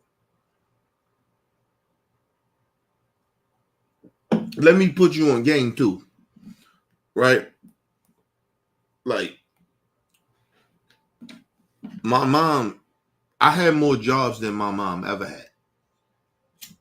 And she older than me. So I had way more jobs than her.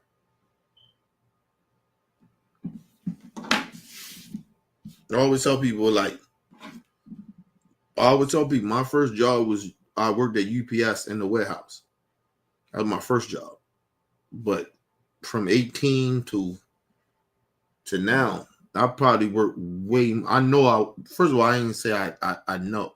I think I know I worked more like 9 to 5 jobs than my mom ever had in her whole entire life. Because my mom, she was on that shit, man. My mom started getting high like early, like fucking like.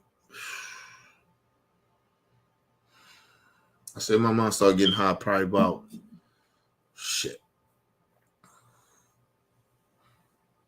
Because I'm a crack baby. So my mom was like, I'm not that younger than my mom like that. Like, we were like 14 years apart. So my mom probably was getting high probably around like probably 13. Probably 12 or some shit like that. Probably 12 or 13 she was getting high. So, like,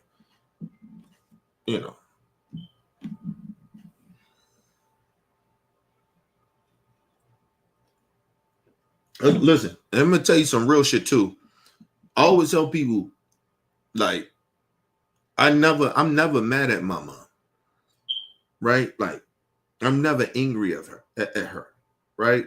Drug addiction, she back on the shit now. Like, I'm not even upset about that, you know, because when you get older, you know your family and you know the secrets and shit that happened, right? Then I know all the shit that happened to my mom too. Like, I'm not mad at her. Like, I can see why shit happened, right? Like, you can understand that a little bit. You can understand why she went through some of the shit she went through, right? Why she had to fuck with them drugs and shit like that. She had to eat, like, to get away from the pain. I did it when I was young. I just didn't do the hard shit that she did. I drank a lot. Like I was borderline almost an alcoholic, right? About time, like, I was about 25. Probably like about 25. Shit was a problem of me drinking. And then it took me about from 25 to about 32 to kind of really realize that I had a fucking drinking problem. And I'm talking about hard liquor. I ain't talking about the little beer y'all see me drinking and shit. I can drink this shit and I'm cool. You know what I mean? But yeah. But I can understand the pain, a lot of shit that I know in the family, what happened to my mom and shit. Like, I can understand why she, you know, her life was hard. Why she did a lot of shit she did. Why she couldn't be a good mother like that. You know? I get it. Like, it don't hurt me. As like motherfuckers was like, oh, she back on the shit, you know. I was like, you know, I'm disappointed, but I ain't hurt about it. Like, I ain't mad. Like, you get what I mean? Like, I'm just disappointed.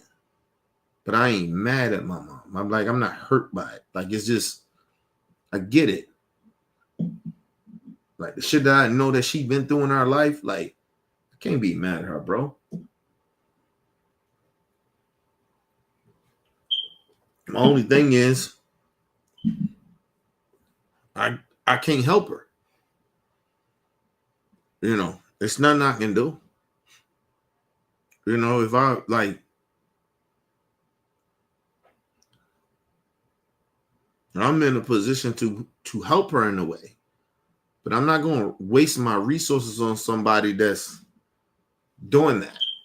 And I know my mom too, when she get back to being high, ain't nothing you can do about that shit. She high, niggas. We can't say nothing. You know, she gonna feel disrespected. It's you know, it's just the shit that come with that. So it ain't nothing I can do. I'm just disappointed. I ain't even heard about it. You know, I just hope that she reach out and really want to help, but it ain't nothing I can do, bro. It's nothing. And the reason I'm saying that is because I've been through it already with my mom. Like, I understand it. Like, and I'm older now, so I get it. I really genuinely get it more than, like, I was seeing, like, family members and shit. It was like, oh, fuck her and all that. I was like, I'm good with that. Like, I'm not saying fuck my mom. I just hope my mom figure out whatever the fuck going on with her, you know. I mean, whenever, like, you know what I mean? It's nothing I can do. But I'm not saying fuck her. Like, if she want to get clean, she want to do some shit, I'll do it in a heartbeat. But that's something she got to do. Like, because I know when my mom got clean the first time. My mom got clean because I asked went to jail. And she ain't had no choice but to get sober. So I just don't know. Like, it's different now. Like, I don't. And then the bad part about it, I don't know about the shit now. Like, I don't know about what she doing the day to day. I used to know about it, but now I don't. So, that's why I said, don't ever be mad at your peoples, your parents and shit that get on that shit. Don't ever be mad at them, yo. That shit is an addiction. And like I told you, a lot of people get addicted to this shit because they got pain. It's pain in their heart, man. It's pain in their life. It's shit that you would never understand a lot of the times. And the crazy part about it is that I know what happened to my mom, but I would never know how that pain feel or what happened to her or how that makes her genuinely feel to her core. I can never say that. Well, my mom, when motherfuckers got mad at me one time, I was like, my mom was a whore. Like, yeah, nigga, but that's still my mom. Like, like, you know anybody else that's on that shit that ain't gonna whore themselves out? They will. If they on that shit like that, they all will. They all will do some shit they ain't, that you be like, that's beneath you. But they will do it because they on drugs, nigga. That's what drugs do.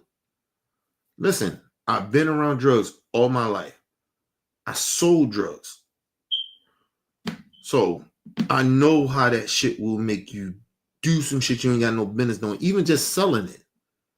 It will change your mind frame of how you will make excuses of selling dope to your people and fucking your community up. So motherfuckers getting off saying, you calling your mom a whore? Like, nigga, that's who she was.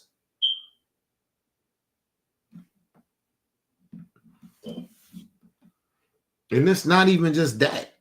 Like, my mom, even when she was clean, her upbringing, how she was raised, always needed a man in her life. She would choose men over me and my sister. My mom sold food stamps to a nigga that lied to her and said he was gonna get her some money back. I watched this shit. I seen this shit happen in my life. So you can't tell me, oh, nigga, you out of pocket for saying that about your mama. No, nigga, I know what the fuck I'm talking about.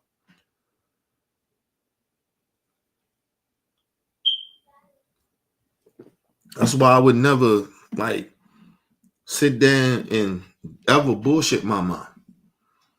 She know what she did to me. She know what she did to me and my sister. She know. That's why my sister is sitting there right now with 4 kids by 3 different baby daddies. That's all her shit. That's what she did. That's what she helped create. I'm saying it's fully on her, but she helped create that.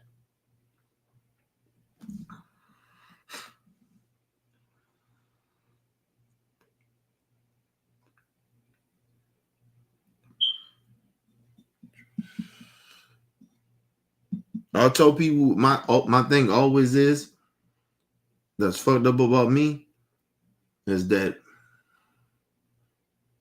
she almost turned me into an alcoholic. Right?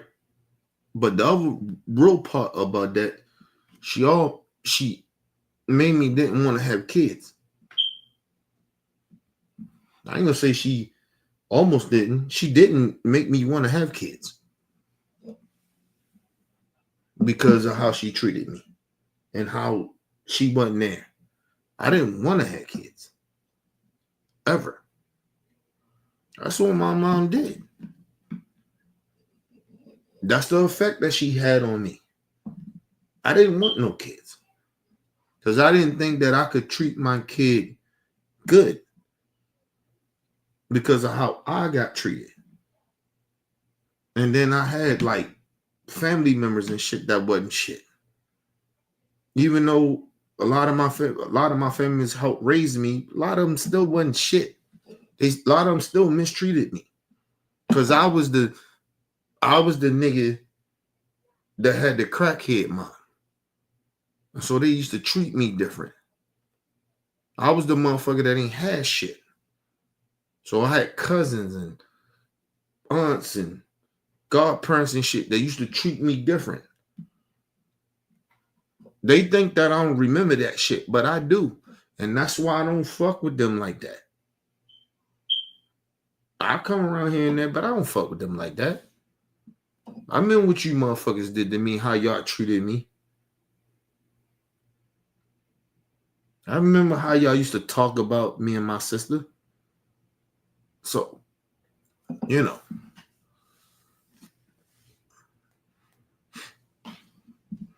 Like, all that shit comes around, bro.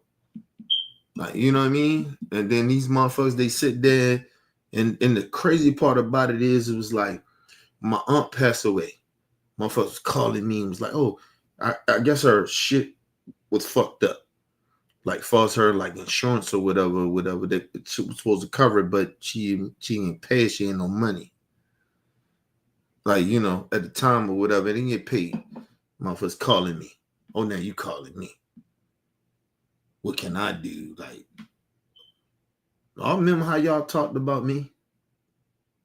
I remember how you treated me.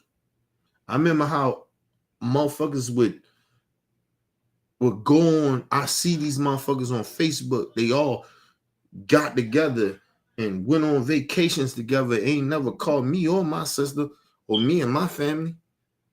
Oh, but now you need money, though. Oh.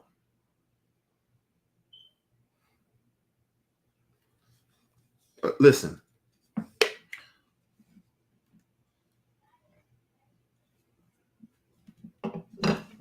I need you always to remember something about a Cancer. It's my sign as a Cancer. I remember every fucking thing that motherfuckers did to me. I might not even not remember the good shit, but I remember all the bad shit that happened to me and how people treated me. I remember that shit. And I never forget that shit.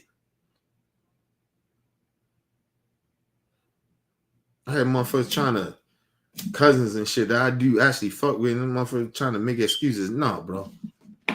Nah. I ain't cool with that. Excuse me.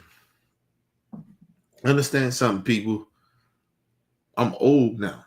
I'm older now. You can't just say bullshit to me. See, apologies matter. But when motherfuckers move around and act like they ain't got to apologize for how they treated you and how you felt about it, then let me know, nigga, we ain't really family like that. And so while motherfuckers be like, yo, you know, K don't come around. I don't come around because, nigga, I don't feel like we family. We family when you motherfuckers want something from me, so I use you the same way. So if we gonna play these games, we play it like that. Like this shit, like I always tell people, like that shit hurt me. I lost real motherfuckers like that. My aunt Willette was a real one. She was a real one. Nigga, she genuinely took care of me.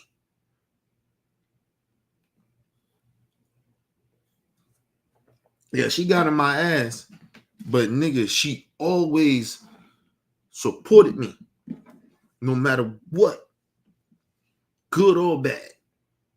Always had me. I ain't never had that. I always tell people that. It's like my wife, like, the reason me and my wife vibe like that is because she remind me of my Aunt Willette. Nigga, regardless if I do anything wrong, nigga, she gonna rock with me. She gonna roll with me. I ain't never had that. My motherfuckers be like, oh, you cool with your mother-in-law more than you cool with motherfuckers in your family. Nigga, my mother-in-law would, nigga, good or bad, she riding with me. I ain't never had that. All my whole life, motherfuckers always, I'm the black sheep of the family. And it's crazy now, right? Because my sister, she in the space, you know, where she still think they family. They not family, bro. Yeah, they family by blood, but we not family. Nigga, I love my grandma, nigga, but we ain't cool. I don't talk to my grandmother at all. My grandmother, and it was crazy because my grandmother, my mom, when that shit happened with my mom and shit, about a couple of months ago, oh shit, almost a year ago. Shit, damn, it's that long ago. Almost a couple of years, almost a year ago. My fucking grandma would try to sit there and lie. She'd try to lie on me and say, "Look, God, I stopped coming around because it was because of me." Like, no, you said some bullshit out your mouth to me. I had to check my grandmother, like, nah, you did that. I ain't do that. Oh, Grand, don't do that. Don't try to throw me out there like that. Because, see, the problem is these motherfuckers think I'm supposed to come around and think that they can just talk to me and not, like, they go on trips, bro. They never called me or my family and shit. We got the money, nigga. We don't need y'all to pay for our shit. If we go on a trip, we go. Nigga, I got paper. But they don't want me around. And I already know why. So, like, nah. Grandma tried to throw me on the bus like that. I was like, no, I had to check her ass. And I wasn't disrespectful, but I had to check her. Like, Grandma, don't do that. Because you don't never disrespect your elders in that way. But, you know, I had to check her. Like, no, don't do that shit. Like, no. Don't lie like that, Gran. You know better than that. Come on, Gran. You know that. Don't do that. You don't want to say what you said. Called you on your birthday and you brushed me off like that. And then when you brushed me off like that, I said, fuck it then.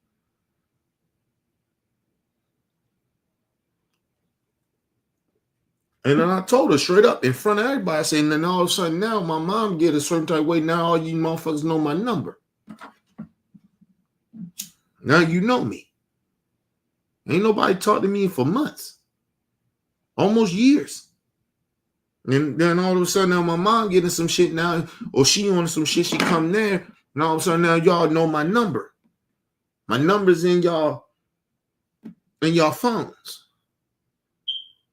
You only call me when some shit fucked up. But listen, the craziest part about it, people, I ain't even mad about it. I understand my role. They only call me when shit fucked up. But you understand, when I don't come around, that's the reason why then. And I don't want to fuck with none of y'all. So, you know.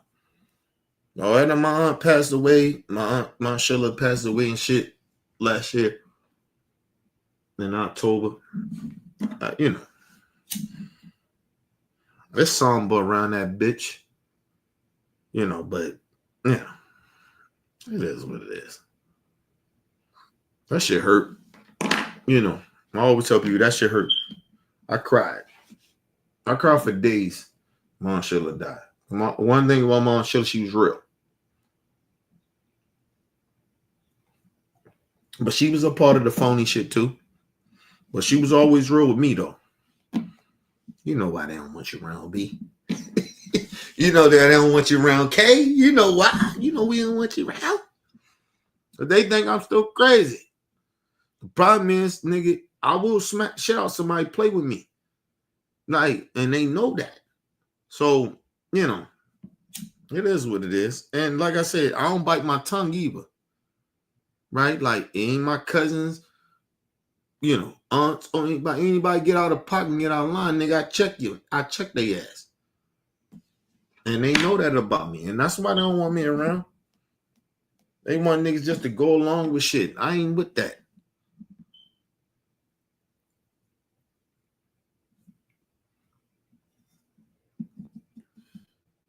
And I knew when my grandma would try to do that bullshit she tried to do,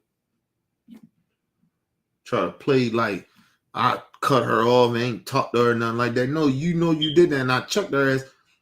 The whole family was there. My aunt was alive at that time. We did that shit. And I seen everybody's faces when I did that. I ain't nah, Grand, don't do that. And she was like, all right, B. All right, K. And I say, yeah, you know I ain't lying. You got no reason to lie about no shit like that. Y'all start talking to me. Y'all start calling me.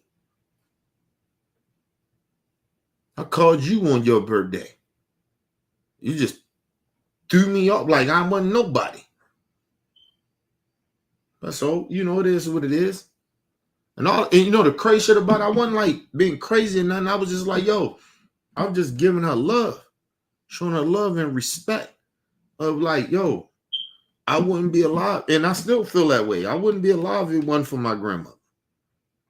So, you know, my grandma did some shit my mama didn't do. So, like, nigga, shit, a lot of my homies wouldn't have did. So, I never disrespect my grandmother like that. Like, you know, but don't lie and say, like, I stopped talking to you because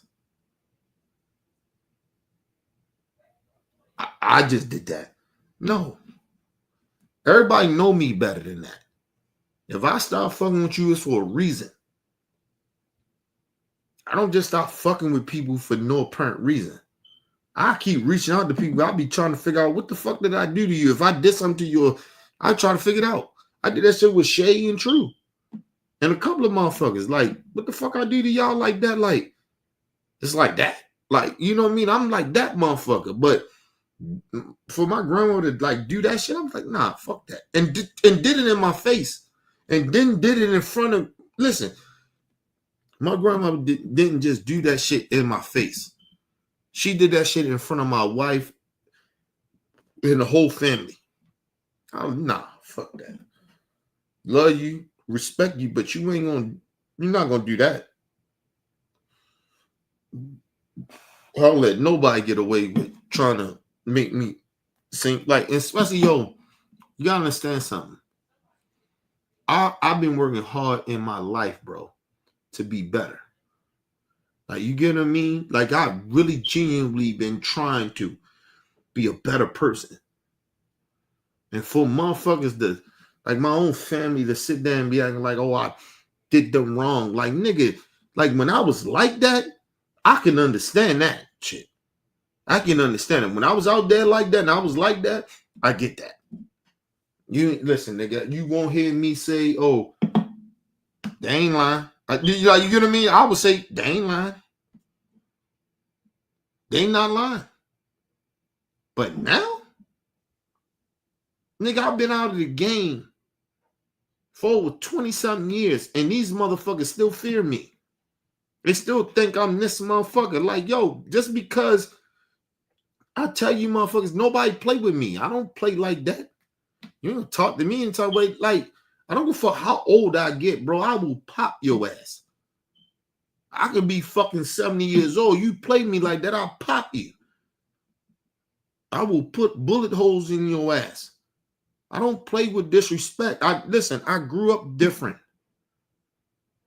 I moved around certain niggas different. Like, niggas raised me in them streets. We moved different. I don't play with niggas like that. I don't play with people like that. Like, respect matters to me. And now that I know better how I gotta treat people and shit like that, you ain't gonna disrespect me, bro. Sorry. And that goes to family. I don't know why they think that. And they be like, oh, well, you still will pop a nigga. Yes. And my shit legal to pop you too. What the fuck are you talking about? But that's how my family. Yo, listen. I always say this. My family always listen, I've always been the black sheep of my family. On both sides. It's not just one side. It's not just on my dad's side. On my mama's side. Them niggas on my mama's side, they don't fuck with me at all. They don't fuck with me at all.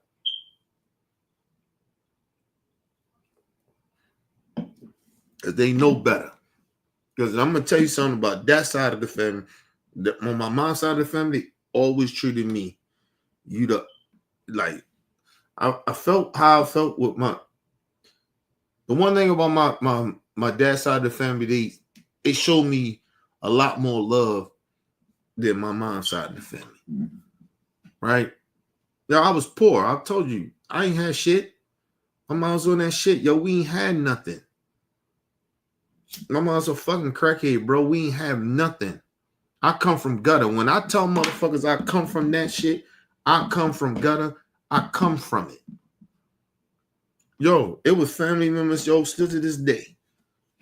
They still see me as that nigga that ain't got nothing. On my mom's side of the family. And they ain't shit either. And the folks think they better than me. How the fuck you think you better than me?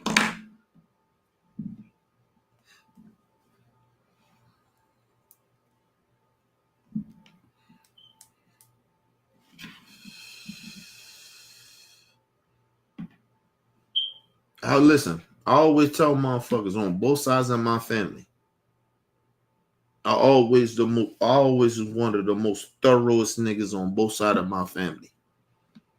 And I know it's niggas on both sides of my family that get busy. Like, it's niggas on both sides of my family, they really get busy like that. They really like that.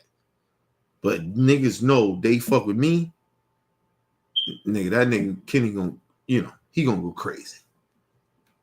They know that about me on both sides. Still to this day, they know that. But on my mom's side of the family, yo, they genuinely think that they're better than me.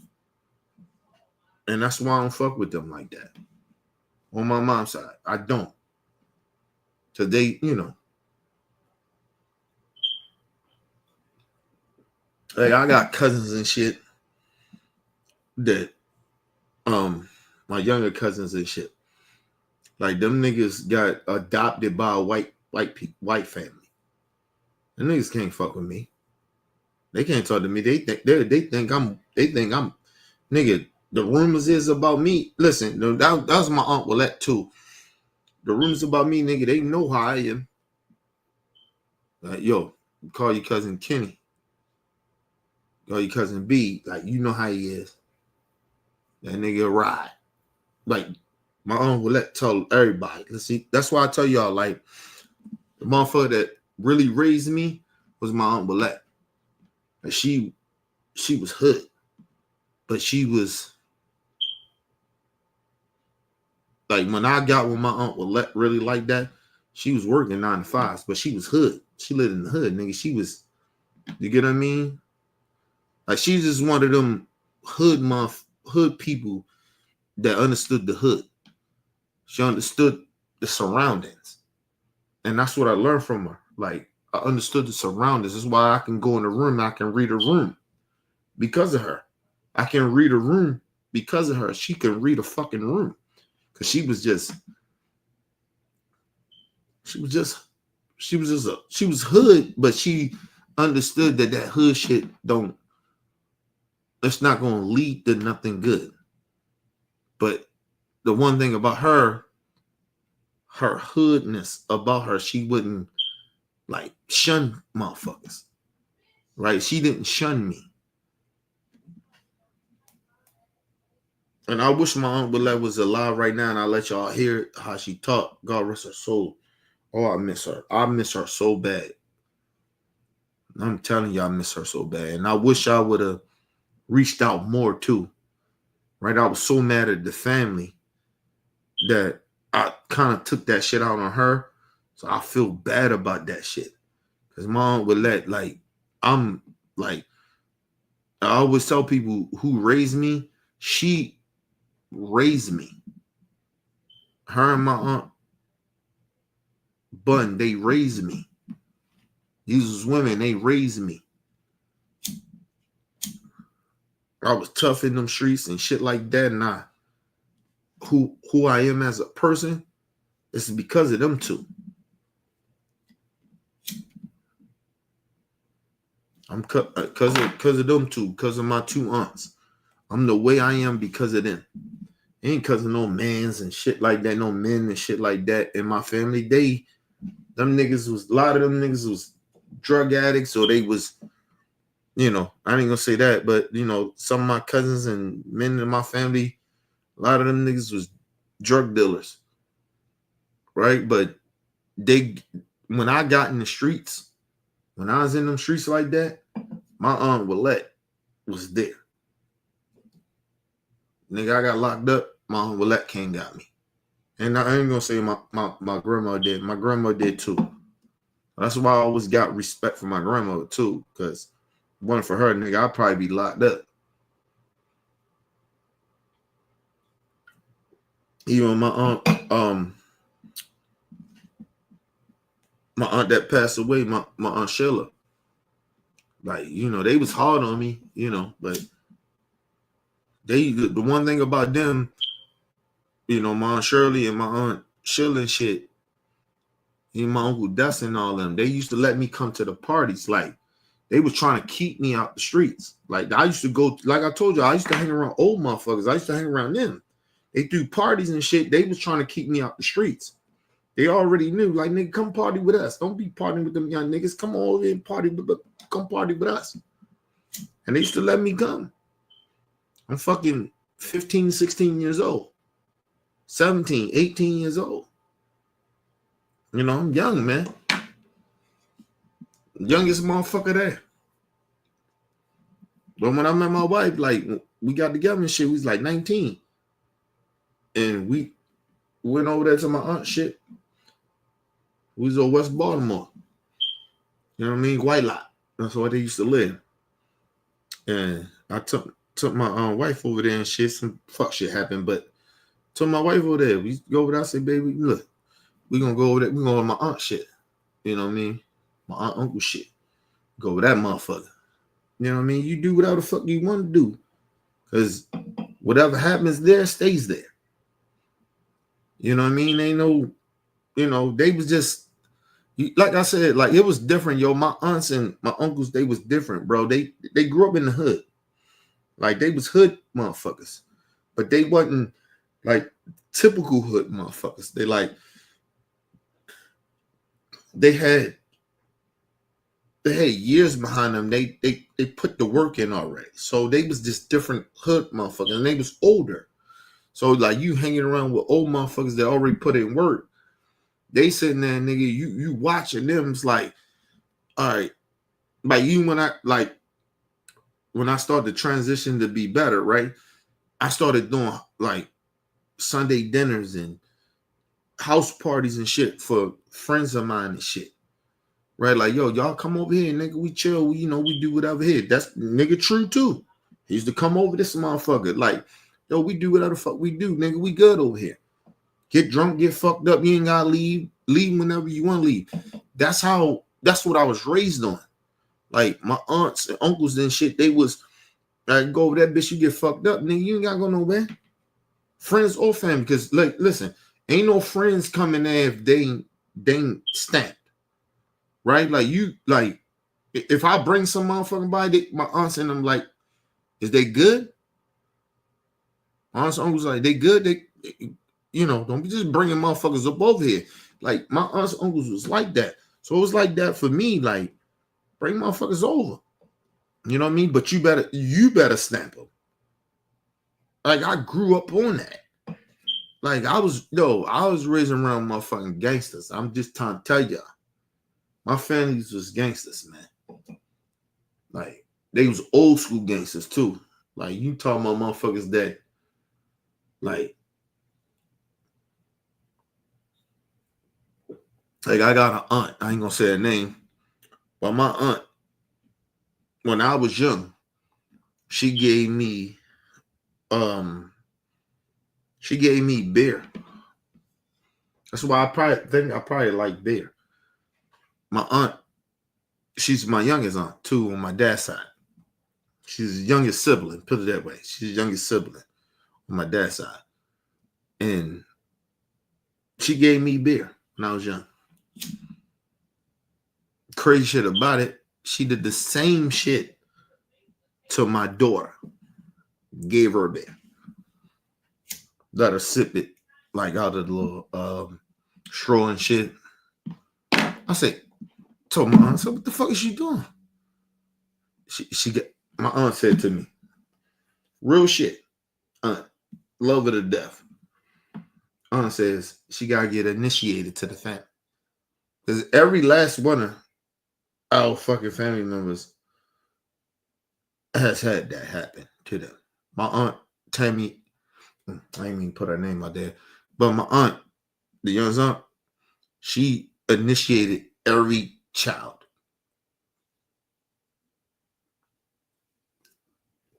Every child got initiated in that way. Seriously. I said, don't do that. She let him. She said, B, come on now. You know better than that. Got to initiate it.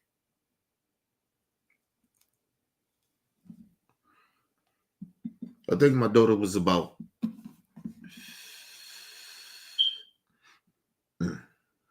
she might have been 3 or 4.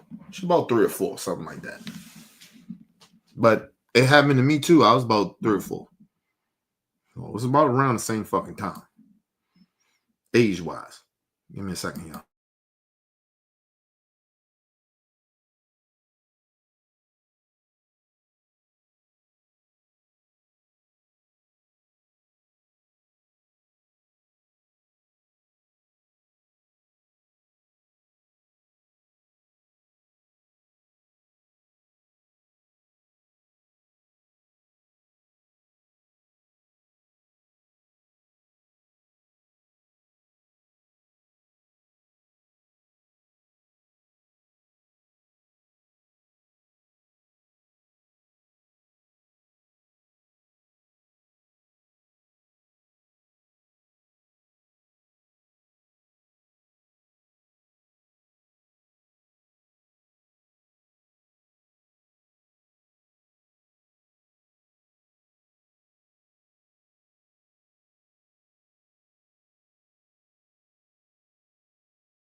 All right, I'm back, people. No, you know what? The crazy shit about it, I heard some shit, right?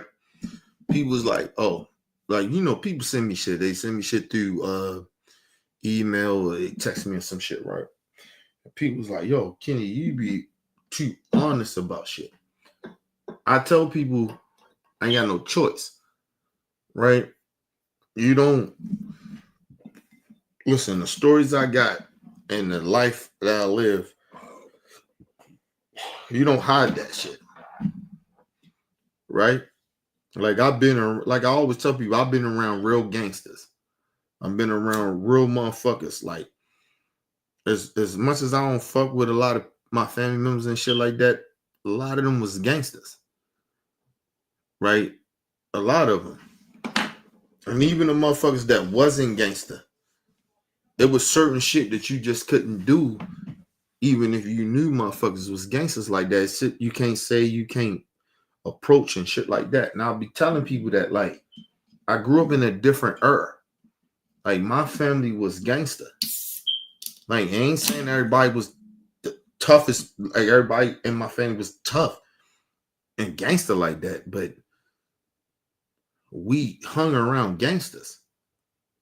Like, we hung around motherfuckers that was really like that. So, like, I talk about these stories, yo, you like, man, like I said, motherfuckers, like, always put it this way. If I die dead tomorrow, you got these stories. Right? And like I said, I got family members that can back up a lot of shit that I'm saying.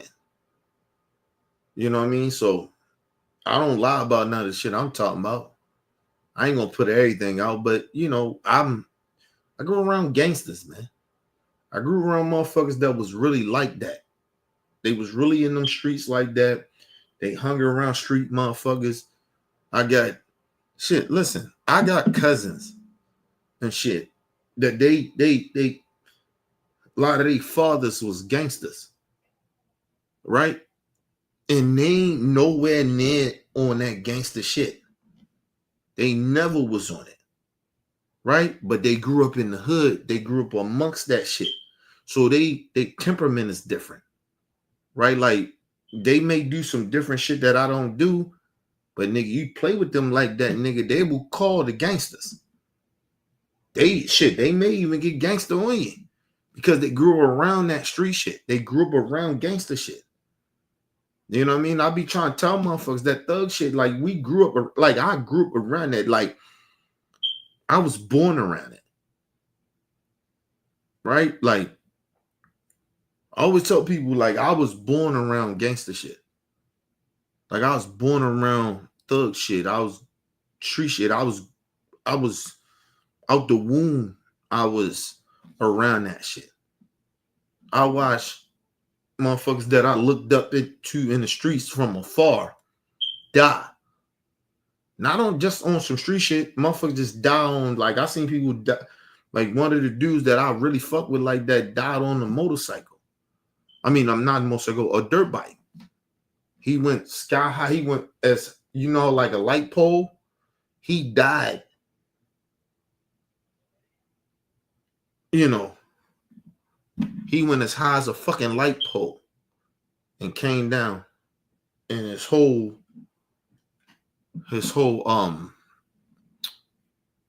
brain he was dead once he hit the ground. Put it that way. He was dead once he hit the ground. And the crazy shit about it, I looked up to him, and his cousin that was my age, he was my bully. He used to bully me when I was young.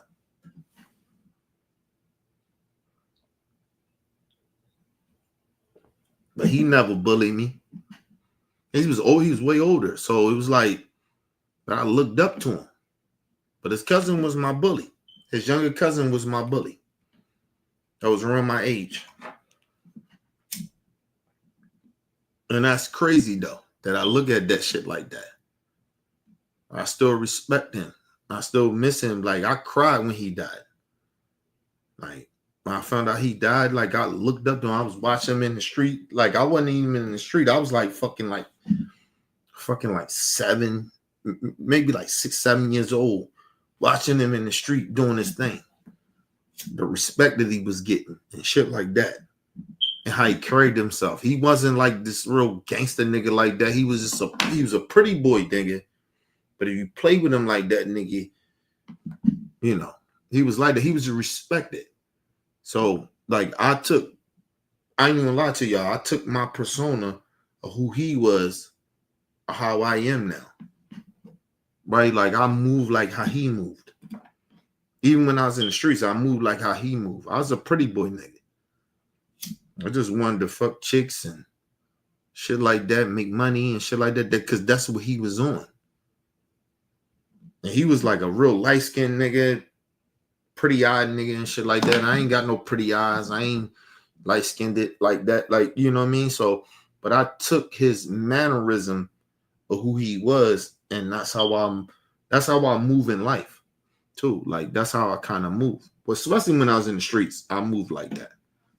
So, I just wanted to fuck chicks. I didn't give a fuck about none of that other shit. Because that's how he moved. He didn't give a fuck about that shit. But if he had to get busy, he'd get busy. So, yeah. He didn't die, niggas trying to kill him and no shit like that. He died tragic accident on a dirt bike. You know? And that shit, it fucked me up. I cried. I was about, like I said, I was about 6 or 7. When my was like, oh, you know, his name was Tony. Used to call him Pretty Tony. He's a pretty nigga. Nigga, like I say, he had pretty eyes, long hair and shit. Real good looking dude. You know what I mean? And he was respected in the street, but all the chicks loved him, of course, but he was respected in the street. And he was one of the biggest dope dealers at that time.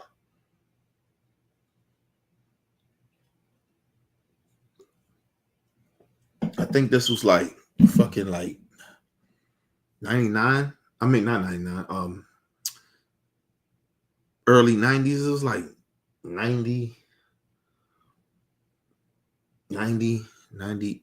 89, 90, 91, something like that.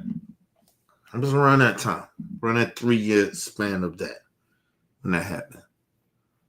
And that shit broke my heart. I cried. My mom, she asked me, she said, "What you crying for?" Like, Tony died.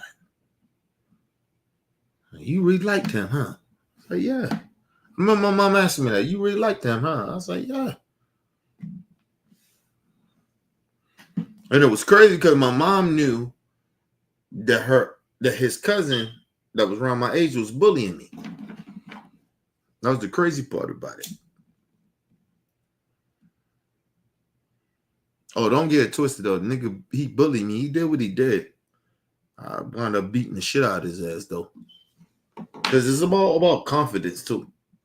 So when I got the confidence to whip his ass, I whipped his ass. I beat the shit out of him. He was a big nigga too. He was a big fat nigga.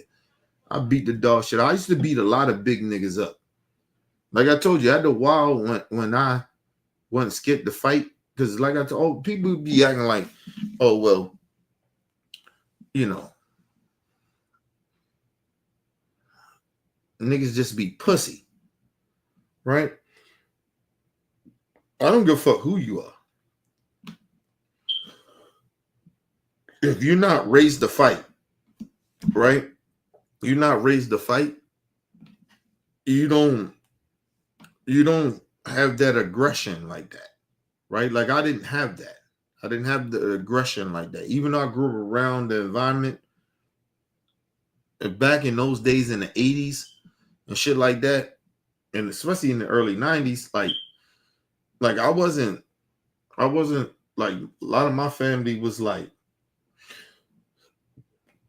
you can't hang with people. And my mom was still a mom. Like she was like, my mom used to be, if I'm around the corner or some shit like that, I go around the corner, nigga, you hear my mom like, oh, that's Miss Shari right there. Like she called me, you know, my nickname was in the hood was at that time when I was young, BJ, right? Because it stands for Badass Jackson, right? Because my dad his nickname was Butchie in the hood, and his last name is Jackson. So it was like kind of that. They called me BJ, right?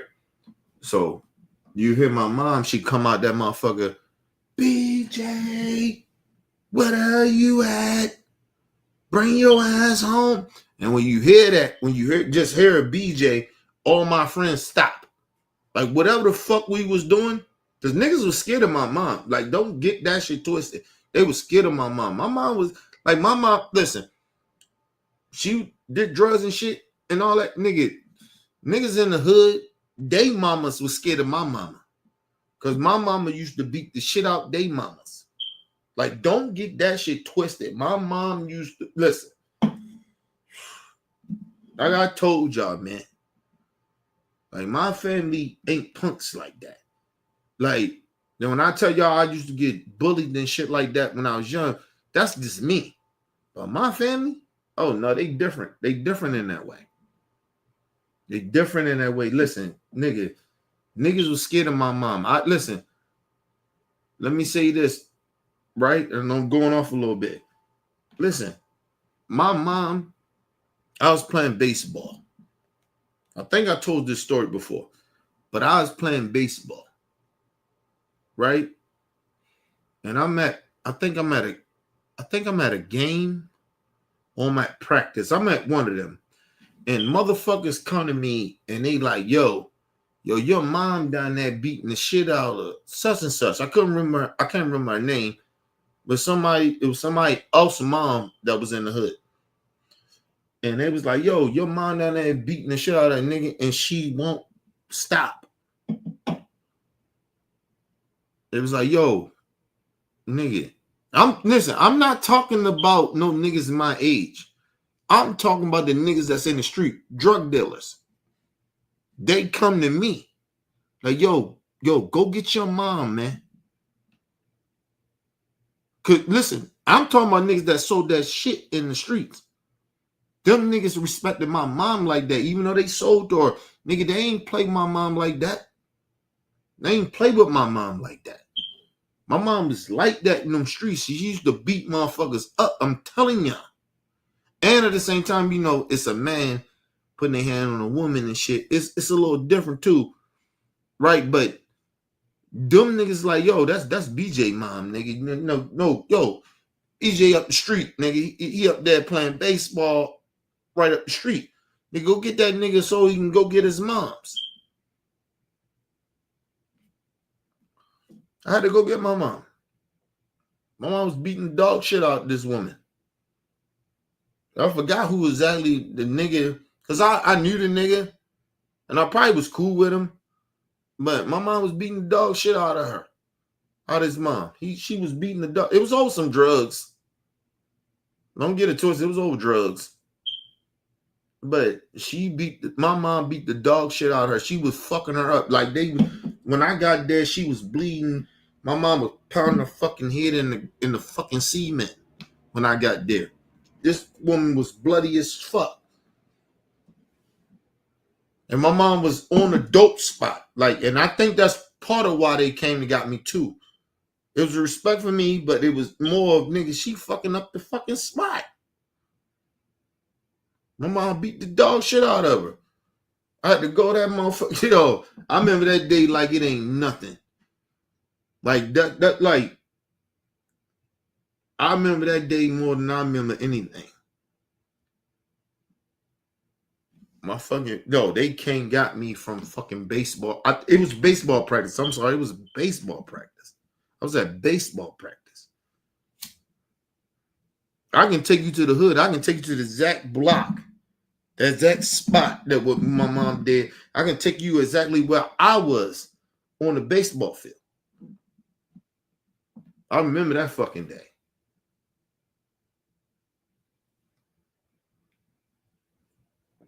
I remember my coach. His name was Mr. Bagley. He dead now, though. God rest his soul. Mr. Bagley. I was like, he looked at me. I was like, go take care of that. Because I didn't want to. No lie to you, I didn't want to. But my coach was like, go take care of that. Like, it was hood niggas came. It wasn't like no, my homies and shit. I mean, they was with them, but it was the gangster niggas in the street. They was like, yo, go get your mom, man. Your mom down there fucking the spot up, and she down there beating the dog shit out of yo. She fucking her up, yo. It looked like your mom gonna kill her, bro. And when they said that, I looked at my coach, Mr. Bagley. I was like, go ahead, take care of that. And I ran straight down.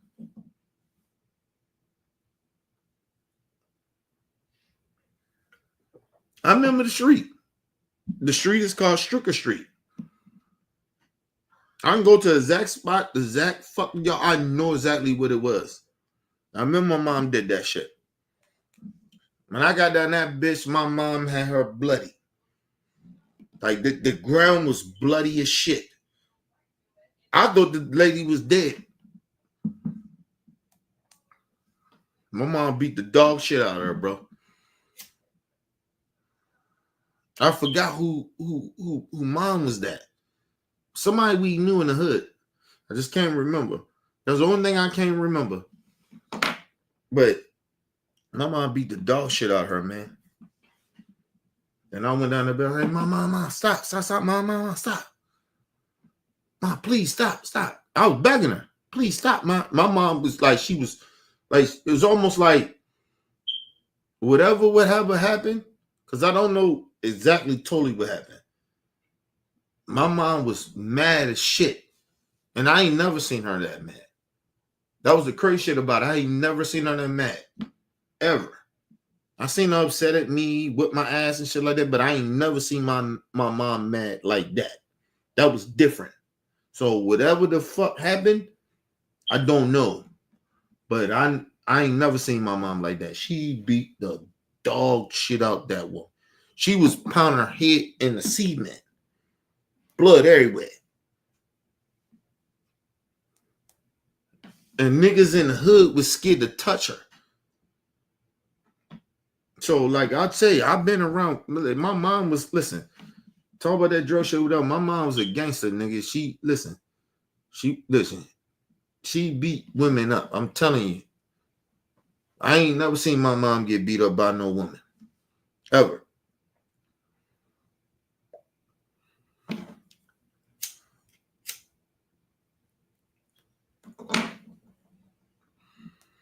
Talking about motherfucker get punked or something like that. I ain't never seen my mom get punked. Ever. Not in my whole life. Never seen it. My mom was like that. She was a gangster. Like, I be trying to tell motherfuckers like that. That's like you say, I say whatever the fuck I want. Motherfuckers say whatever they want to say about my mom. My mom a gangster. Niggas in the family scared of her. They know how she is. They know more shit than I know. Because I didn't see my mom, other than that time, I didn't see my mom really get busy like that. But motherfuckers in the family, they know her. I just don't know it.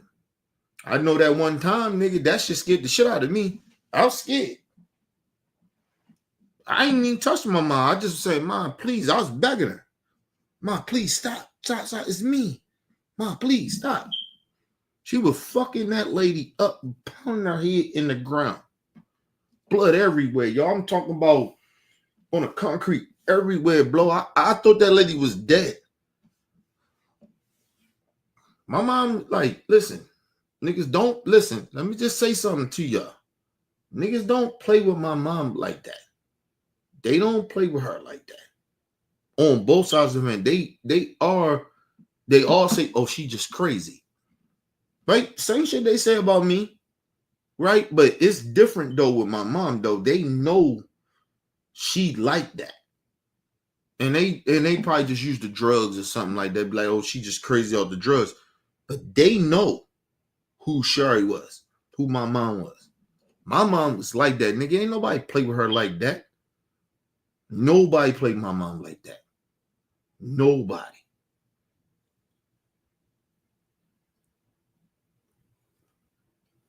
I ain't saying there ain't no family members or nobody wasn't scared of her, like they were scared of her or no shit like that, but they knew. They knew that when she went off, she went off. My mom was different.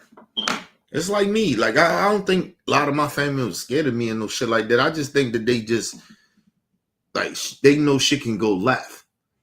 And that was the thing about my mom, too. I think that's part of kind of how we connect in a way. Like, yo, you play with us a certain type of way, your wig go off. And there ain't no turning that shit off. Because I seen that from my mom. It wasn't nothing I could turn off. Like, I was just begging her. Mom, stop. Please stop. I'm sitting there begging her. And she just would not stop pounding this woman's head in the fucking cement. In the street. Just kept doing it. I said, Mom, please. I had to start crying and shit. And then my mom, like, kind of seen me. And she was like, all right, she stopped. And my mom was, yo, I believe my mom would have killed her. I believe she would have killed her.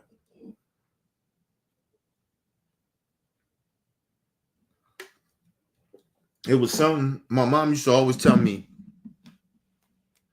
She used to always tell me that you don't let nobody. Now, I remember I was getting bullied. My mom used to tell me, she would say, you got to show these motherfuckers that you'll kill them. Remember my mom said that to me. And when I finally went off, like, I blacked out. Like, when I finally stood up to my bully, I blacked out. And that nigga seen something different. Like, I wasn't going to stop till I killed them. And then it was crazy because he was scared. But my stepfather at the time, well, not my stepfather, but he's my mom's boyfriend and shit.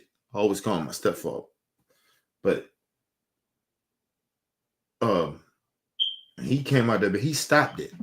Because he was like, yo, this nigga tripping. Like, you need to calm down, nigga. I couldn't eat, like, he wouldn't let me back in the house because I was still amped up. I said, I kill all these niggas around here. When I first stood up to my bully, I tried to kill that nigga. Like, I wasn't going to stop till I killed him. does you get tired of being sick and tired of nigga keep bullying you, keep punking you in front of people and shit. You know what I mean? So, you know, but you know the crazy shit about it, I never took that shit like, you know, at the while when people was like, yo, leave that nigga Kenny alone or whatever, he like that or whatever. I never let that shit go to my head though, like I'm like that. And that was the thing. And that's why I got respected in the hood. Because I never was that nigga to be trying to use my power in that way. Because I had power too. Like at the while, I had power. Like when, like, you know, especially when I got in the dope game, it was just different. Like, you know, I had cousins and shit that nigga I know that I call them niggas and them niggas would get a nigga killed. You know what I mean? But I never wanted to use them to get a name. Right? Like I used my own shit. I stayed there and I got into some shit. And listen, it'll probably be some niggas that'll tell you to this day, they're like, oh, that nigga Kenny was a bitch ass nigga. They probably would say that because they don't, you know, they wasn't bitch niggas either. And I probably did not do certain shit because outnumbered or whatever the situation may be. But like I said, them times was a little different too.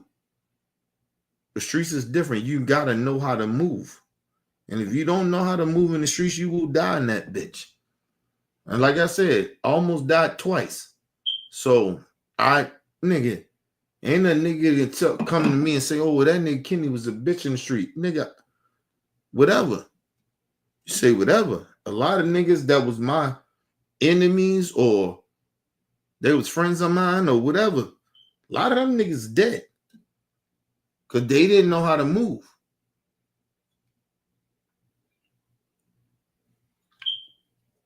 A lot of them niggas dead. And then, like I said, like for me, I would never say, and see, that's the crazy, that's the thing too. I would never say I was the hardest nigga in the streets when I was in the streets. I would never say that. Ever. I know niggas, there's niggas right now and I know that's locked up for life. Way more harder than me. Way more. I done seen them put in work. Even for the shit that they locked up for, I ain't even talking about that. For life. I ain't even talking about that. I done seen these niggas do some shit. So, like I said, I was never the hardest nigga in the street. I just knew how to move. Right? Regardless if a nigga that was an op of mine or whatever say, oh, that nigga wasn't really like that in the street. Nigga, that's your opinion. You know what I mean? You just, believe it or not, I rolled around a lot of killers. And so, nigga, you might have got lucky. Or why you ain't dead. Because I moved around a lot of killer niggas, like niggas that kill. Family members that kill niggas. They listen, they are stamped. It ain't no shit that I'm trying to big them up and nothing like, oh, they like that. No, they stamped. I got niggas right now that I know that's locked up right now for killing niggas for me. So, I ain't got to brag about no shit like that. I know niggas like that get busy like that. I knew niggas like that. I know niggas locked up right now that killed niggas for me. So, nigga, I don't have to sit there and act like how I'm this tough nigga like that for what? I ain't got to act like that. And number one, I ain't a street nigga no more. So, fuck, I got to act tough for you. Show you my credentials for what? I got to show you my credentials for what? I got to show you shit. You want me to do something? Nigga, I ain't even in the streets no more. What the fuck I gotta show you for? Like, what I gotta show you? Not even the streets. I don't even represent the streets like that.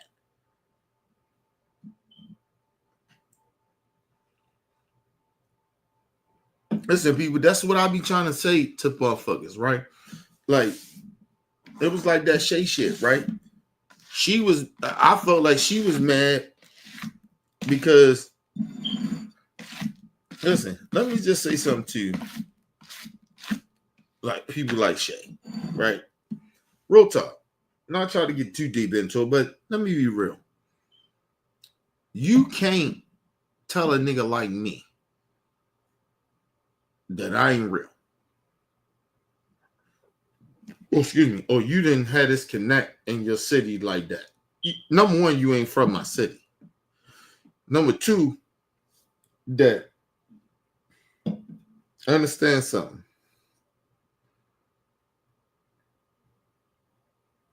That's like me coming to LA and saying Shay ain't got no pull in LA. She don't know no gangsters. She can't call nobody. She can't say, oh, no, that shit can't happen here. Who the fuck am I to say that? Who am I to do that? That's what she did to me.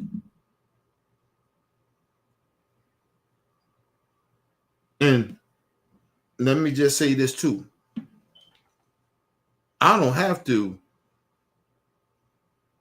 say certain shit or prove certain shit to you. Just do some research. My motherfucking cousin was Merlin Most Wanted in Baltimore. I don't got to. He was one of the biggest drug dealers in Merlin. We ain't talking about just a certain east or west. He was one of the biggest drug dealers, one of them, one of the biggest drug dealers and a hitman in Merlin. I don't have to sit there and prove something to you. You ain't even from Baltimore.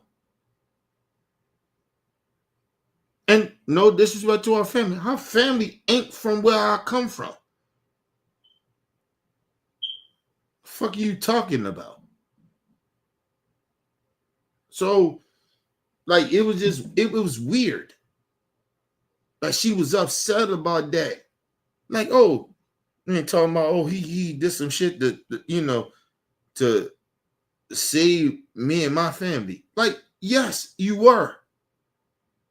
Yes. I'm not you. I'm not no other motherfuckers. Nigga, I'm from Baltimore.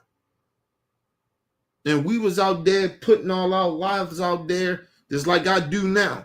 But I'm very careful of what I do even now. Or how I move. At least I know now. At the time, we didn't know. We just was putting our shit out there. We was doing that shit. I heard uncles, people calling me, telling me like, nigga, what you doing? You got these people coming down here, nigga, you know they can get robbed. Uncles. You know my fucking uncles. You know the people. And then I told Shay, I say, hey, Shay, all you gotta do, listen, you want to talk to them niggas, I'll let you talk to them. If you think I'm lying, you know she ain't want to do it. But like I said, it was bigger than that. It was bigger than what the fuck we talking about even now. I know why she did what she did. I know why she turned on me the way she did. I get it. But I want motherfuckers to really genuinely understand. Ain't nothing I said that was false about what the fuck happened. Shay switched on the fucking family. It wasn't me. I wasn't trying to act like I was bigger than what I was. Nigga, I'm from Baltimore, nigga. I got family down here, nigga. Listen, I can call one of my cousins right now that's like that in them streets. And was like that. And still got connects like that in those streets. Way more than I do. And he'll tell you, nigga can't play with my cousin like that. And anything happened to my cousin, nigga, we riding. Like, I ain't got to make that up. I got a fucking cousin that's like that. Nigga, just stop being active. Like, so what the fuck is she talking about? or any of them motherfuckers, especially Shay. Oh, he can't have that. What the fuck you talking about? Cause you came out here, we did karaoke, nigga. That's cause some shit me and my wife did for my daughter and my family respect. The fuck is wrong with you? But don't ever get nothing twisted about what the fuck I said. Motherfuckers could have got touched down here if I didn't do nothing. I got receipts for that, but you notice that Shay, none of them asked for receipts. Let me talk to him. I say, you can talk to him. Shay never want to do it. Why is that? Nigga, I ain't got to play in this shit like I'm this gangster nigga like that. Nigga, listen, I come from a gangster family. I know who the fuck called me. I got uncles. I know who the fuck called me. She can talk to him. Think I'm lying? Come to the hood. Shay could have came to the motherfucking hood. You want to know? Motherfuckers trying to touch us. They wasn't just trying to touch you. They were trying to touch me. This nigga putting all this business out there. They motherfuckers know where my house is. And you sitting out here acting like, oh, it's just about you. No, they knew where my house was. So I had to get that shit protected. Let niggas know.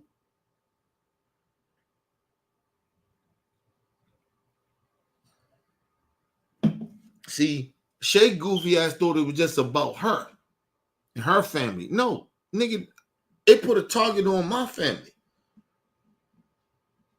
You think niggas give a fuck because who my family is and shit like that, nigga? Nah. They trying to ride me too. They trying to run up in my shit. Nah, that ain't happening. And if you run up my shit, nigga, I'm trying to kill you. So you do that if you want to. See, I was okay with it. Nigga, oh, you do it if you want to, I'll kill you.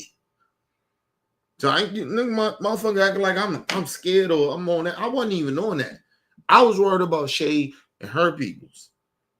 And I didn't want their experience to be that bullshit. But, you know, can't tell Shay that. Shay saying, oh, I made it up and all that other shit. But okay, cool.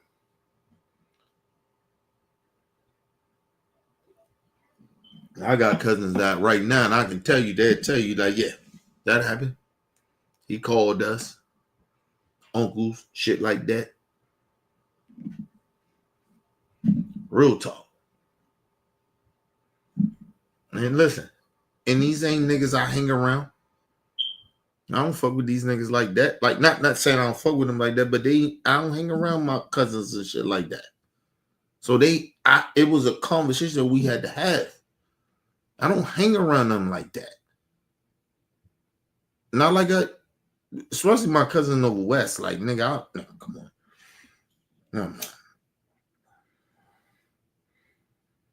Nigga, I understand. I'm an East Baltimore nigga. I don't really listen. I love my cousin. He my cousin and shit, but I kind of don't like that nigga because he from West Baltimore. Like, you understand what I'm saying?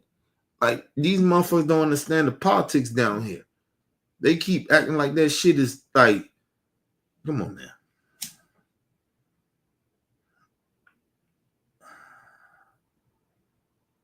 Motherfuckers be playing, man.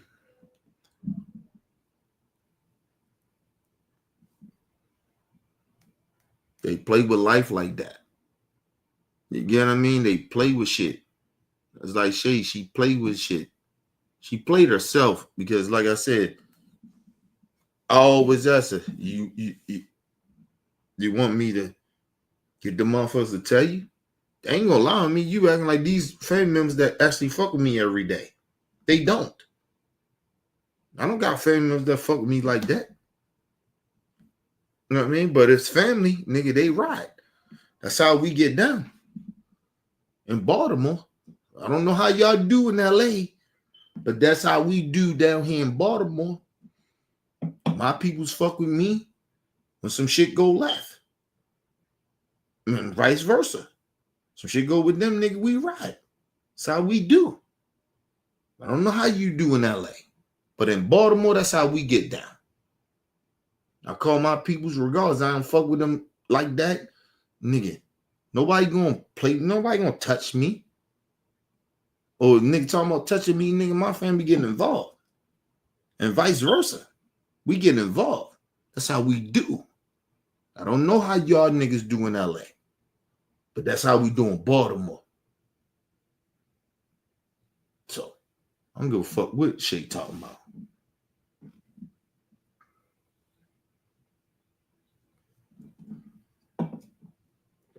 And I stand on business on that with Shay. And the other thing with the nigga True, and let's squash this shit. Fuck that nigga too. Every time that nigga came down here, nigga, we wasn't even on that gangster shit. We wasn't even on it. Nigga, you came down here, nigga, slept on my couch. Every time. Oh, I say, well, why he don't buy nothing? He don't pay for nothing. I said, boo, he good. That's what I did. That's what I did for you, True. Because you family. You my bro. You supposed to be the godfather of my daughter. You good. That nigga ain't gonna pay for nothing. He kind of ain't good. So I do. That's what real niggas do. I don't know how the fuck you niggas do in New York. And I ain't trying to disrespect the whole New York, but I don't know what you niggas do in New York. But down here in Baltimore, nigga, if you fuck with me, you the godfather of my daughter, nigga, you come in, nigga, you ain't got to pay for no hotel, nigga, you good down here, nigga. Every time you come, you good with me. That's how real niggas do it. All of a sudden now, oh, I said something to him he don't like. He upset. You can't speak to me, nigga? I hurt your feelings that much? I said something so disrespectful to you, you can't tell me what it is? For months? Who does that? That's weak shit. That's weak ass nigga shit. And I don't give a fuck what nobody say. Motherfucker said out there, people hit me shit like, Kenny, why you keep talking? I said because that's weak shit. You know how much fucking love I showed this nigga? I brought this nigga around my family. That nigga's the goddaughter of my fucking, he's the goddaughter of my daughter. I've been on this nigga over 10 years.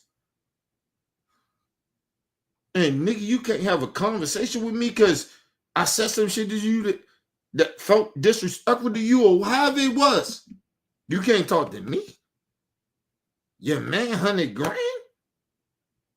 Even when you and your cousin got the beef, and nigga, I rolled it with you.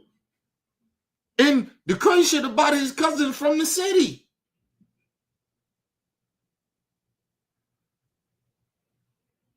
But I told y'all, reason nigga mad, because my wife said this nigga never pay for nothing. But that ain't the first time she ever said it. I just told her, hey, that's my nigga. He good down here. My wife, I told her, he good down here, baby. He fine, he cool. Nigga ain't pay for nothing. He good, he fine. Make sure he good, he protected. He okay. If nigga spend something, he spend something. I ain't saying he ain't came down, he ain't spend nothing on me when I ain't had nothing. I ain't saying that either. Because when he came down, I had a little something. I was in a little bind. He took care of me. So I ain't saying that. But every time that nigga came down here, I took care of him. Every time. Every time that nigga True brung his goofy ass down here, I took care of him. Nigga ain't had to pay for nothing.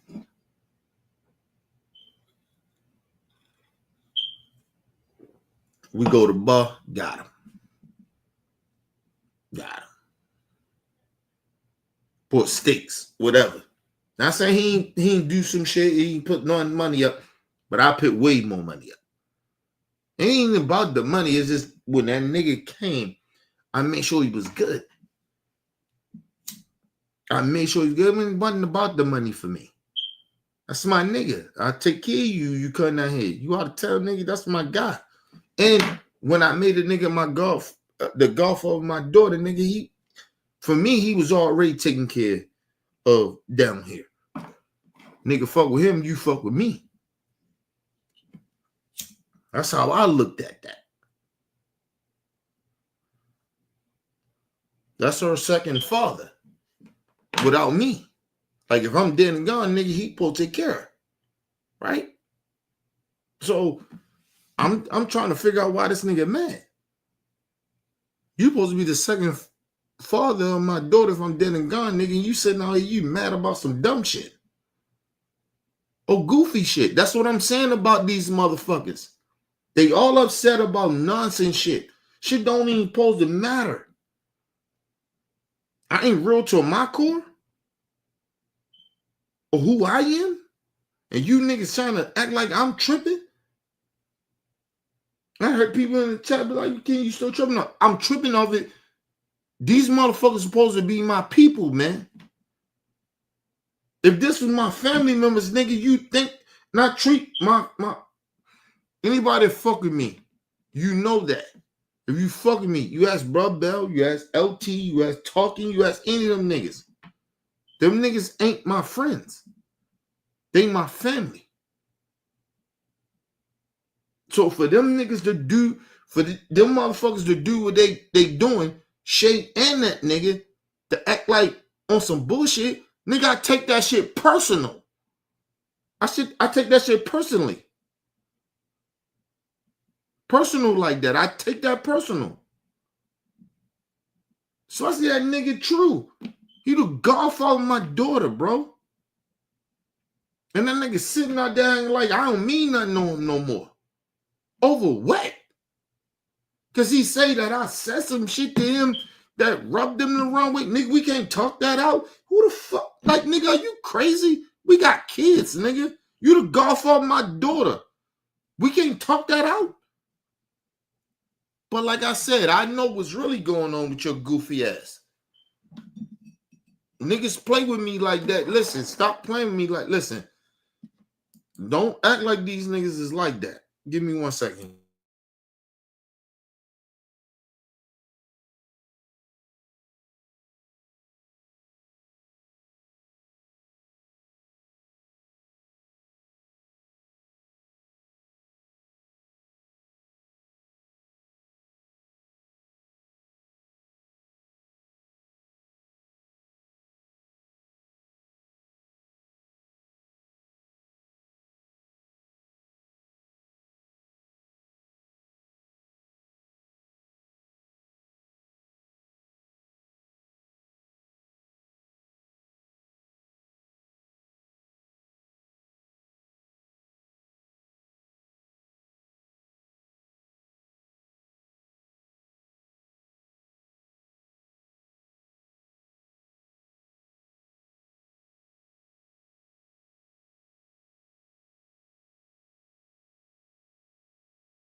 All right, people, I'm back.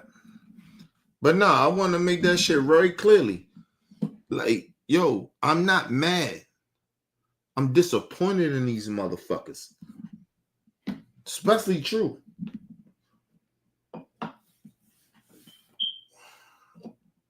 Especially True.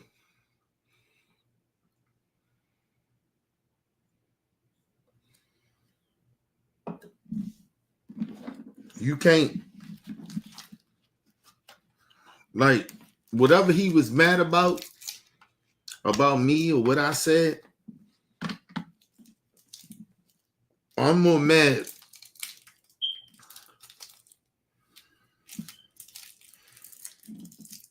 or hurt of him not talking to his goddaughter, which is my daughter. I don't give a fuck what we go through, nigga. Like, it's like my dad. Like, my dad called my fucking daughter the day of the month, nigga. Whatever the fuck our issue is, I'll let him talk to her. Got nothing to do with me. Fuck our relationship. Do that. As long as he ain't bringing no negative energy or some shit, like, you know, trying to hurt her or whatever. Or, you get what I mean? Yeah, my dad, he always talked to his motherfucking, his granddaughter. And I don't fuck with him like that. That's my dad, nigga. So that's what I'm saying about this goofy nigga. True. You really think that I'm mad at you like that, nigga? I ain't mad at you like that, man. I don't give a fuck about that shit. I'm pissed. Don't get me wrong. I'm pissed. But I'm not mad like in that way. I'm pissed and I ain't even gonna say I'm pissed. I'm disappointed in you, bro. Disappointed in you. I thought we was better than this shit. But you know how niggas is. Like in this time where we dealing with these new niggas, like everybody keep thinking they gotta be young. You think I'm talking about young niggas because I'm talking about these new niggas. No, it's these niggas like True. These new niggas.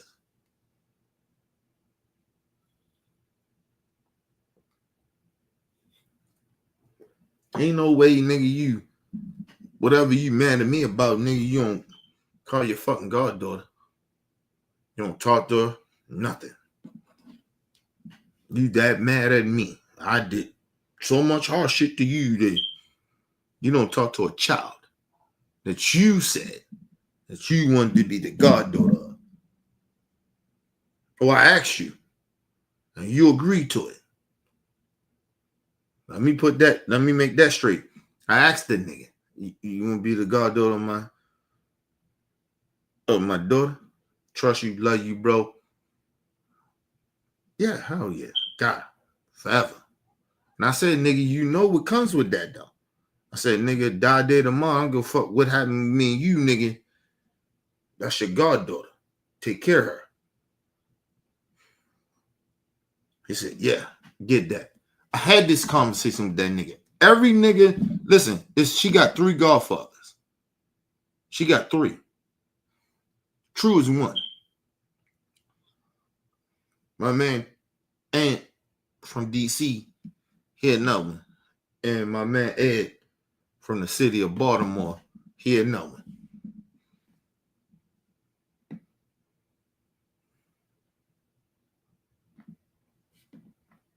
That's what I'm saying. And I had the same conversation with every last one of them niggas. I don't give a fuck what we go through. Take care of her. Or whatever happened in life. Especially if it happened between me and you. Because I can understand we can not be cool. I understand that shit. I explain this shit to these niggas. And these niggas, you know, this nigga, True, he won't fuck shit. He that mad at me. I don't give a fuck what me and this nigga go through, nigga. You take care of your god kids. Like my god kids saw me day tomorrow, say, yo, Godfather, me son.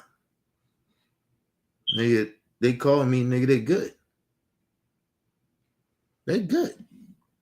If I got it, I got it. If I don't, I don't. You know what I mean?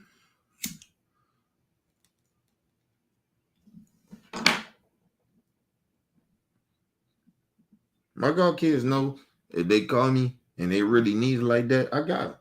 They know that. They got to give them my last. I will give them my last. That's how that shit's supposed to go. And like I said, my daughter don't want for shit. Right? It's not even about that. It's about this nigga. Don't even call her. Talk to her. He got her number. He won't call her. He'll lie and say, oh, I ain't got her number. Well, who? And even if you don't, whose fault is that? Is that ours or yours? Because Kanaya got 2 phones. She got 2 phones. Fuck you talking about?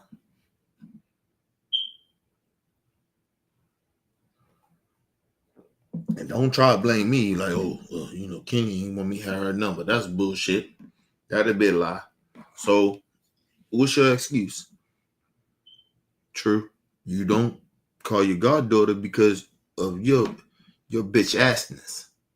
You're a bitch ass nigga. And I stand on that shit. You're a fucking sucker nigga. And like I said, you know, the crazy shit about it is that I ain't even want to think that about you. Right? And I still feel odd about even saying that. But you're a bitch ass nigga. Ain't no way you treat your fucking goddaughter like that. Fuck me. Like I told you, fuck me. And I keep telling you that.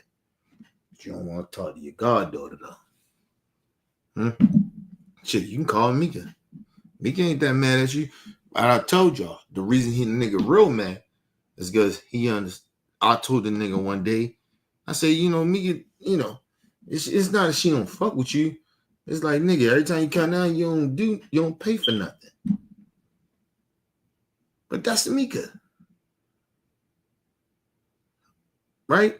And I probably shouldn't have said that shit. To be very honest about it. Right? I probably shouldn't have said that shit.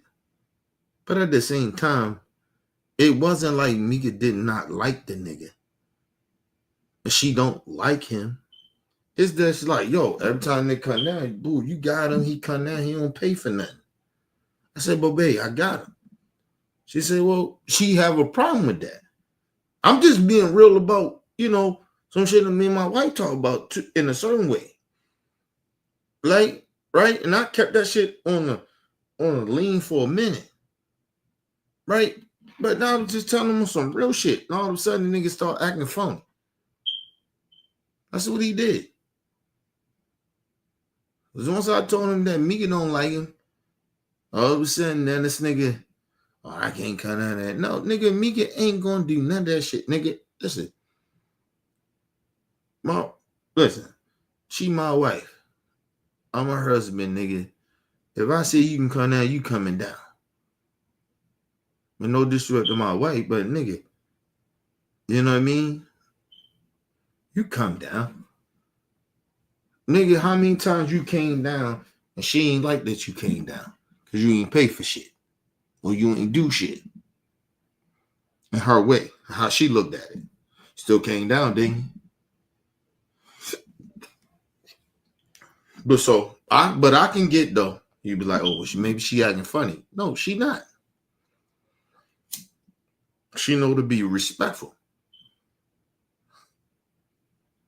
And we didn't see you like that, nigga. It wasn't like you came down all the time like that. Especially lately. You wasn't coming down like that. You know what I mean?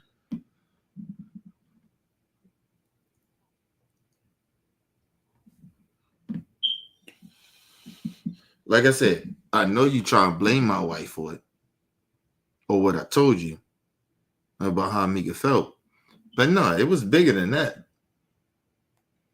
Because I seen it. I seen how you was acting. And all of a sudden, nigga, I was asking you to come down before you even knew that Mika felt the way she felt. I was asking, yo, come on down. You wouldn't come down. For years. So, don't try to blame Mika, nigga. You wasn't even coming down to see your goddaughter. You wasn't even coming down to fuck with me and rock with me. And you know what? I chalked it up. I say, nigga, you got his family. You got some shit going on. I know what's going on, nigga. But I don't even want to put you out on blast like that. Because I know why you acting the way you acting. But it's all good.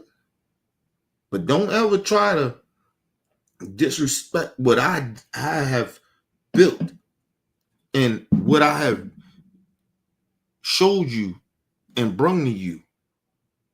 That nigga, you can always fuck with me. I don't give a fuck about no money, none of that shit. You my nigga. I fuck with you. You come down, nigga, I got you. Don't ever try to play me like that. Or don't try to use my wife and act like, oh, because she feel a certain type. But that's her. Ain't got nothing to do with me. Nigga, listen, at the end of the day, I love my wife. Respect her fully. But nigga, you kept coming down this motherfucker. And she kept not biting her tongue, but she kept respecting that you came down because I respected you came down because it was bigger than some fucking money. But you didn't have a conversation with me, so you may not know that. I give a fuck. She gave a fuck about the money. I don't care about that. And then he's like, oh, and if you want to bring up, but like, oh, well, you know, that made me feel a certain type of way. She cared about the money. Man, get the fuck out of here. You know Mika don't care about that money like that. It wasn't about that. Nigga, even before it was about the money, you stopped coming down. You stopped coming down. And listen, and I put that on blast. I put this on blast. You stopped coming down because you and Cuzzo was beefing. And that's why you stopped coming down a lot. Because when you and Cuzzo was tight, you came down every other fucking, listen, this nigga used to come down this motherfucker almost every other month. And then it came down to maybe about 2-3 months or something like that. Every 3 months, he would come the fuck down all the time. Then him and Cuzzo got the beefing. Then all of a sudden shit changed. So nigga, don't blame me. Don't blame Mika. Nigga, you stop coming around. I never got into you and Cuzzo shit. I never got into it. I said, yo, that's you and Cuzzo.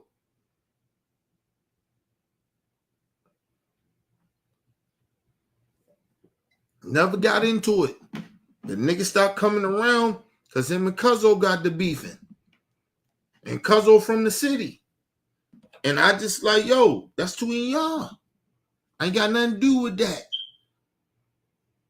I got my opinion about it. I spoke my opinion about it. But nigga, it is what it is. But ain't nothing changed between me and you. You stop fucking coming around. And then I'm going to tell y'all, when the nigga stopped coming around, it was because I told the nigga, I said, yo, Mika wondering why she don't really fuck with you like that. Because you don't be bringing, to her. Not fuck with you like that, but she was like, yo, this nigga don't never pay for nothing when he come down. Now I told her, I say, boo, he good. Like, then I told the nigga the shit. Like, it ain't a conversation I didn't have with her, and then I didn't tell this nigga. Told him. Like, yo, I told her, I say, boo, he good. She's like, but yeah, but he don't pay for shit. I was like, boo, he good, though. He fine. That's my nigga. And he do pay for certain shit when he do come down on certain shit. She was like, yeah, all right. And she felt a certain kind of way. But what really pissed her off, I'm going to tell you why my wife really got pissed off and why she started saying the shit she was saying. Is because this nigga, when him and Cuzzo got into a beef, this nigga stopped coming down here. Because it seemed like to her and to me in a way, but mainly to her, because I didn't look at it like that at the time. She was looking at it like, oh, this nigga only coming down because Cuzzo? He supposed to be your man, though. I said, nah, he still come down. I'm still fighting for you, nigga. I'm telling my wife, no. She's like, boo, he's not coming down like he used to come down. I was like, boo, he coming down. Like, I'm still defending you. And I saying, like the shit was over, whatever. Should go past for about a year. 2 years ago past. We inviting you to your birthdays, shit like that, summer, fight parties, normal shit that you would come down for. And I know you probably bring, I got my own family, I'm doing some things. You never tell me about it though. Never tell me about the shit that you trying to build. Nothing. Never tell me shit. But I'm still making excuses to you. About you to my wife. But you ain't telling me shit. But I still got your back. Like, boo, he got some shit going on family, whatever, you know. I don't know everything because you ain't telling me nothing. So I'm just partly assuming, but at the same time, just showing empathy and love.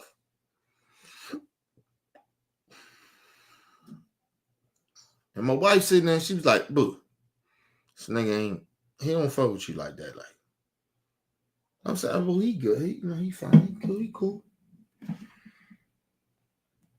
She said, all right, babe. She told me, last thing she told me, she said, all right, babe, think what you want to think. You'll see. And she wasn't lying.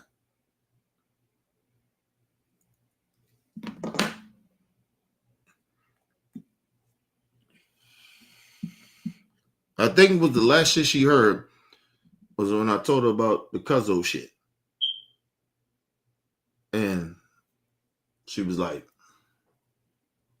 well,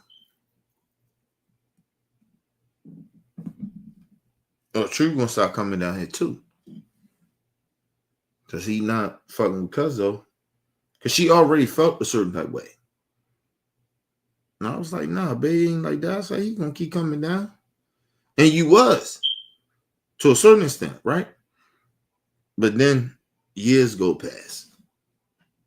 Birthdays get passed with your goddaughter. See, it's one thing, right? If you the goddaughter of somebody, yo, you send a gift if you can't make it. He wasn't sending shit. He wasn't doing shit. Nothing. That nigga True wasn't doing shit.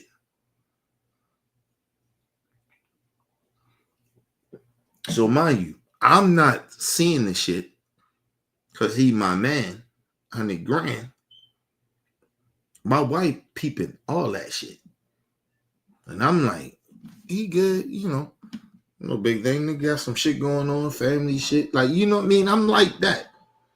You know what I mean? Because I always give people the benefit of the doubt. That's who I am, bro. That's to my core who I am.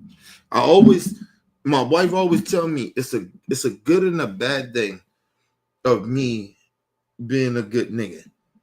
Right? Like I'm too good. Like I'm always trying to give people the benefit of the doubt because I don't want to see the bad in people, right? Because I've been around the bad and I've been around the horrible shit. So I always trying to see the good in people, right? That's just my thing. I'm always like, okay, all right, nigga, you'll learn. She kept telling me, you'll learn. You keep thinking, okay, all right, this nigga this, okay, cool. And shit go past, whatever.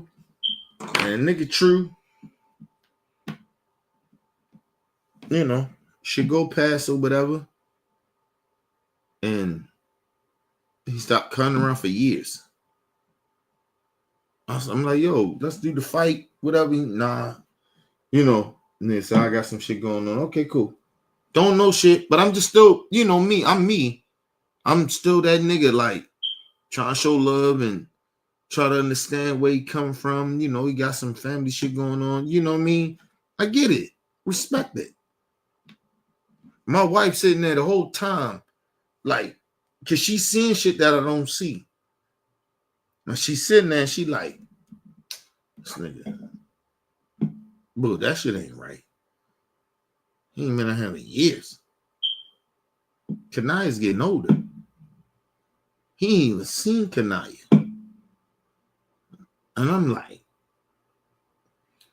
all right, babe, you know, chill out. You know, it's not like that. You know, you got some shit going on. I'm still making excuses. That's me. That's me, True. That's your man, 100 grand. Still like, yo, he got some shit going on. It's all good. I said, babe, he got some shit going on. Why are we pressing this nigga? He got life going on. But everything ain't our life, boo. We you know, we good. Like, his life might be a little fucked up a little bit. Like, I'm making all the excuses in the world to my wife. And she's sitting here and she's watching this shit. She's watching me make an ass of myself. My wife is sitting there watching me make an ass of myself, of this nigga. And I'm still defending. Still like, nah, boo. Like, it's not like that. Give, you know, got some shit going. Like, I'm still doing that, defending them. All right, people. So, all that shit happens. Now, mind you, this was the tipping point. I guess we're true. Right? Because we was still good. I tell a nigga one day, I say, yo, you know, Mika, she don't like you like that. She feel like you being a certain type of way. All of a sudden, the nigga say to me, he said this to me. He said, yo,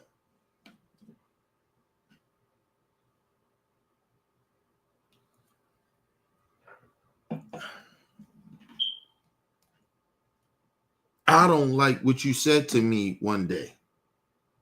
I stopped hearing from him. I started calling him or whatever. He wasn't picking up. And all of a sudden, when I did get to him, he said, yo, you said some fucked up shit to me I ain't like. I was like, what? What the fuck are you talking about? I couldn't understand what he was saying. Then, mind you, I said, well, what did I say? Nigga never told me what I said. Till to this day, I don't know what I said the truth to make him that mad.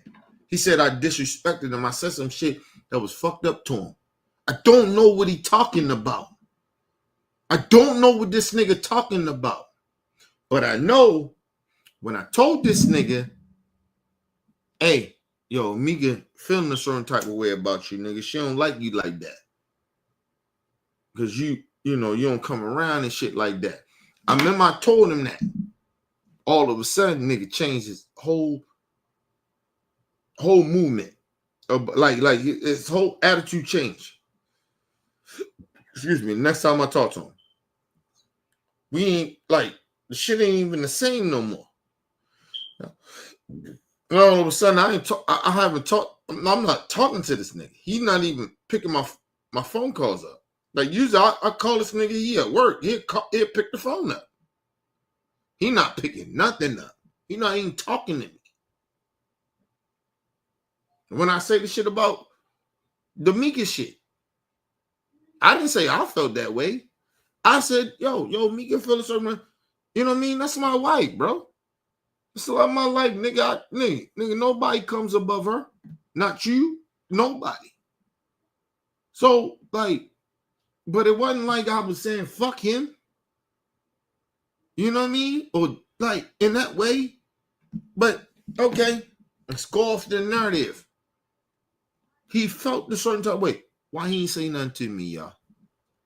Why he ain't call me? Why True ain't call me and say, yo, Kenny, I ain't like what you said, nigga. I ain't like how that shit came off as disrespectful. He never said it. He never said it. Niggas just stopped talking to me. I ain't talked to the nigga in months. I didn't even know what he was mad about. See, that's what I'm trying to tell y'all. I never knew what True was mad about. Till when we finally did have a conversation, I was like, what the fuck is you talking about, nigga? Yo, you could have called me. I'm your man, $100,000. You could have called me, nigga. But I told y'all, that's what, because I look back at a lot of shit. I know why he did what he did. When he found out that Mika wasn't putting up with his bullshit and she didn't like the shit that he was doing, he had a problem all of a sudden. Because all of a sudden he had a problem. Now he got a problem how I speak to him and I said some shit that made him feel a certain type of way. Please, bro. Get the fuck out of here. Listen, even if that's the truth, my people, right? That nigga could have said, yo, Kenny, nigga, we need to talk, nigga. I don't like how you spoke to me. And we would have had that conversation. But he never did it. You understand what I'm saying? See, that's the fake shit. And that's why, like I said, I'm gonna tell y'all some real talk. That's why my wife, nigga, nobody comes above her. Other than my daughter. Nobody. Nobody comes above my wife. Nobody. Cause nigga, she always got my back. She peeping shit that I don't even peep. I got her back too, but nigga, she peep shit. Cause listen, I always tell you I'm a Cancer. So I'm always, like a lot of people would say, I'm always emotional. So I always move a certain type of way, and I'm always emotional about shit. But my wife move a certain type of way, and she peeping shit that I don't peep. But we've been together for almost fucking 30 years. Almost close to 30 years. So she know me better than anybody, and I know her better than anybody. So she ain't gonna let nobody play with me like that. She gonna always have my back. So I don't trust nobody. Listen, my daughter, that's the only person I love more than my wife. That's it. Outside of that, nigga, I love my wife more than anybody in the world. I trust her more than anybody in the world. That's a fact. We ain't gonna play those games and shit like that. My wife always had my back.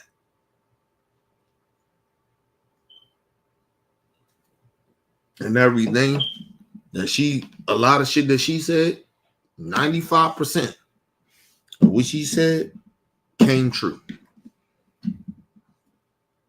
It all came true. That nigga True did exactly what she said that he was going to do. Because he wasn't real. He wasn't real. My wife said that shit. Ain't no way. If I'm your man, 100 grand. Look, listen. Let me tell you something. My man, bro, Bell, LT, talking, all them. They my mans. If I say my wife don't like them, nigga, that don't mean shit to them in a way. I'm not saying they don't give a fuck about it, but it don't mean nothing to them. They gotta hear that from me. I say I don't fuck with them. You know what I mean? Or if I tell them, I say, you know, my wife don't really fuck with you. Matter of fact, that happened to Brother Bell. See, that's what I'll be trying to tell y'all. See, I have the experience in it. That shit happened to Brother Bell. Listen, still to this day, my wife probably still don't kind of like Brother Bell. Don't mean shit, though, to me.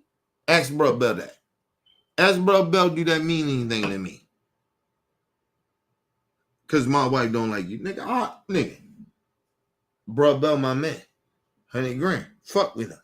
That's my guy. Ask Brother Bell that. Ask him in the chat. That's my guy. And my wife can't stand that nigga. Probably still to this day she can't stand that nigga. But he my man. 100 grand. I fuck what she say. To a certain extent, I ain't say I don't care what she say. But no. Now when it comes to certain motherfuckers, no. I would never do that. I know Brother Bell. She don't know Brother Bell. That's her opinion. That's how she feel. But that don't got nothing to do with, I know Brother Bell. I know the real.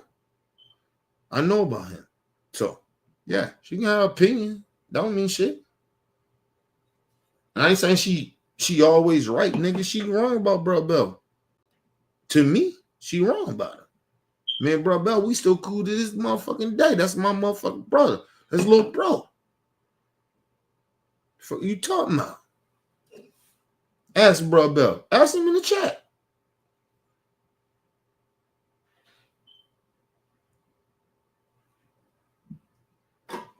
Because before True, she said that about Brother Bell. I don't like Brother Bell. Before you, True, since you want to get all in your feelings, you goofy nigga. You want to turn on your brother. 100 grand, you turn on me, nigga. Brother Bell already been through it already. Ask Brother Bell. about Mika. And she don't like you and all that other shit. Okay, nigga. That's Brother Bell. We still cool? Mika feel, and she probably still feel the same way. Don't matter. He my brother. I know who he is. She don't know Brother Bell. She don't sit down and have these real conversations with this nigga like that. She's looking at shit from afar. I'm not saying she totally wrong about a lot of shit, but she wrong about this. When it comes to Brother Bell, yes. She wrong. Excuse me, she wrong. That's my brother.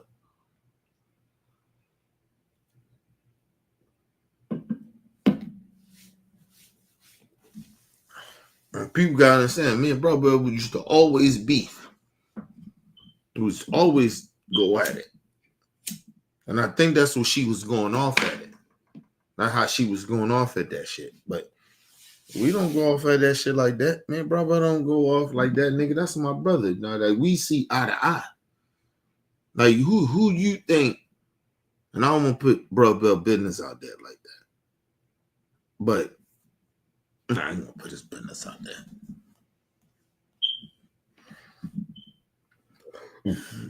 Who you think that be pushing for anybody that fuck with me, right? Or anybody that rock with me? That nigga, we need to, as black people, we got a little people. If you can get the shit to go and get counseling, who you think pushed that? I push that. I push that for my people to get counseling.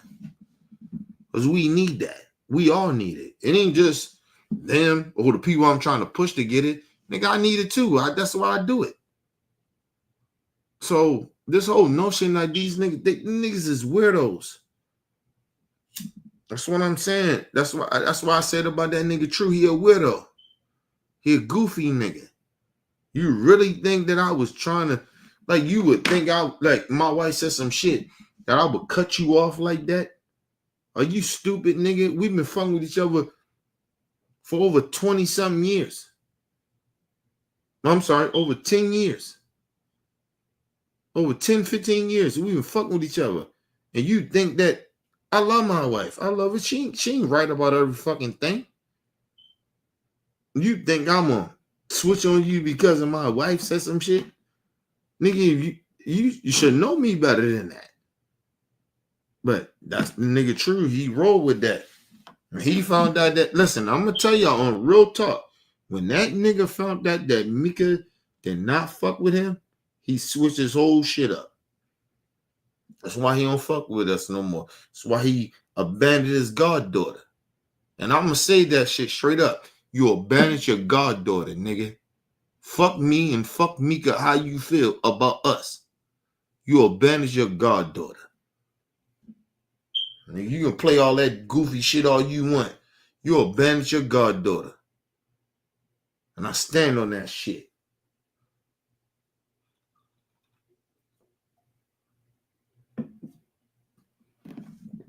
Oh, goofy ass nigga. Tell that nigga True, fuck him. You don't fuck with you. Fuck me, nigga. You don't fuck with your goddaughter? You that mad at me and Mika? Well, Mika don't like you. Well, you got so much shit going on in your life. Nigga, all you have to do is call your goddaughter. Nobody, nigga, first, let me just say something. This is why this shit is so bad to me. Right, with this nigga True. That's why I'm going at them. Nigga, nobody was asking True to pay any money for Kanaya? Oh, you got to spend some money on Kanaya? Nigga, we just was saying, I'm saying, hey, nigga, all you had to do was call her. Talk to your goddaughter. That's all she needed. That's all we gave a fuck about. What about no fucking money? My daughter's fine. My daughter would never go out. Let's put it this way. My daughter would never, ever go hungry. Put it that way. Because I don't live like how a lot of y'all niggas live and move. My daughter would never be hungry. Put it that way. My daughter's fine.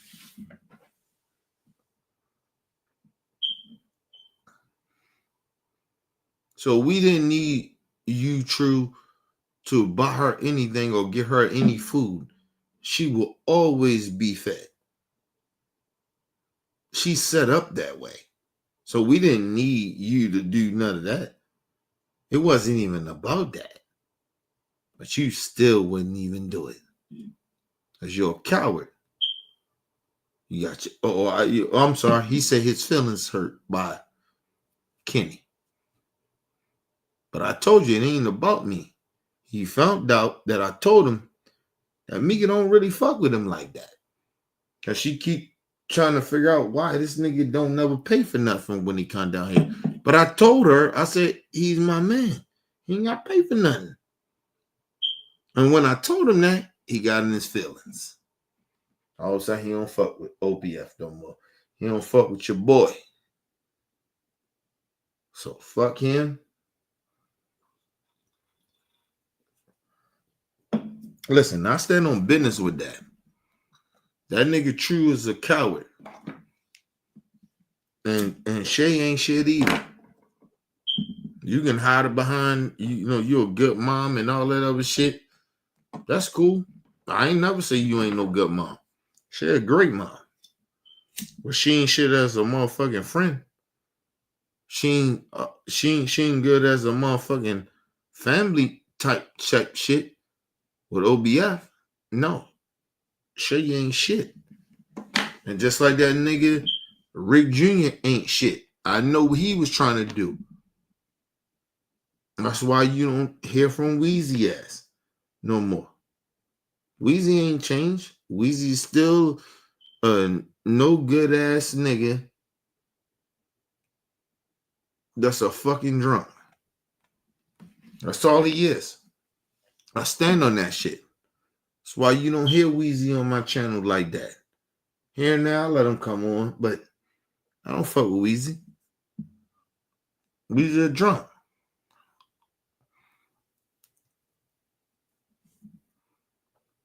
Nigga, sit down. He'll tell you, well, can he be drinking?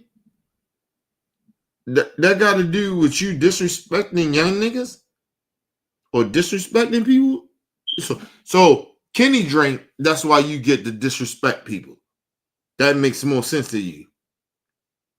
Okay, cool. And that's why that nigga Weezy don't be on my show like that no more. Because he's an ignorant ass nigga. He's a drunk. He's a fucking drunk.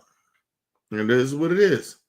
The nigga Rick Jr., the reason I don't fuck with Rick Jr. no more is because the nigga Rick Jr. tried to take over the fucking show because of Weezy drunk ass. Right? He thought that he was bigger. He thought he can take over my show. I know what you was trying to do, nigga. You thought that you was trying to get more cool with everybody else and the family to act like, you know, oh, Kenny ain't like that nigga. We can do this or no. But the crazy shit about it was when I tried to put shows out for you niggas couldn't do it. That was the thing that fucked you up. Because I had shows for niggas and niggas couldn't do it. That was the thing.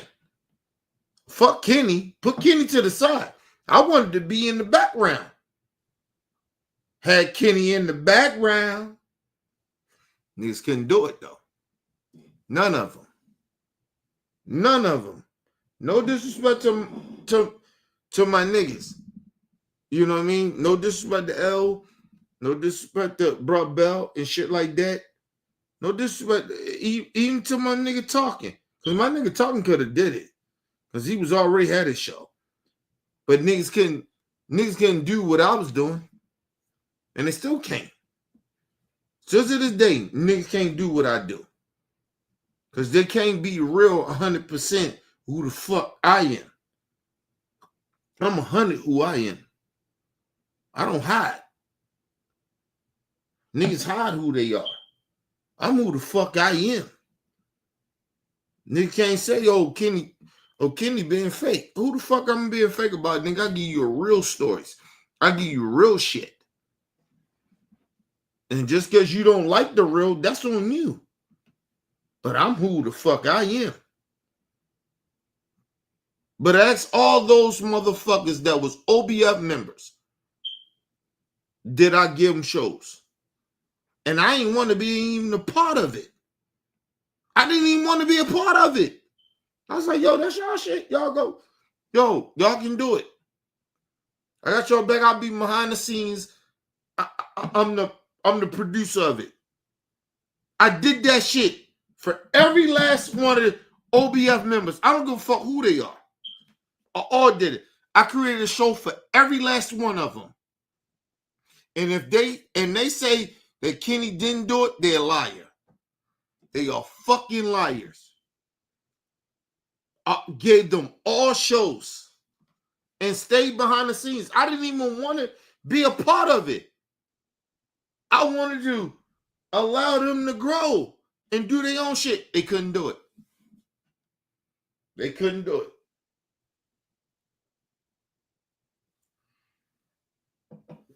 The only person that tried to do it really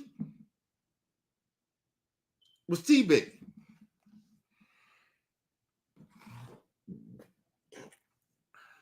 T-Baby wanted to do it, but at that time, you know, shit was happening. Nipsey died and LA was on some different shit. And we was on some other shit. And T-Baby was just on some shit of some pro-black shit she was on. Right? And I wasn't on that. Right? And T-Baby wasn't on our shit. And her family was telling her, like, no, you gotta get away from that shit. Because T-Baby was in the hood. Like, if you watched her shit back in the day, T-Baby was in the hood. I'm talking about she was genuinely in the fucking hood.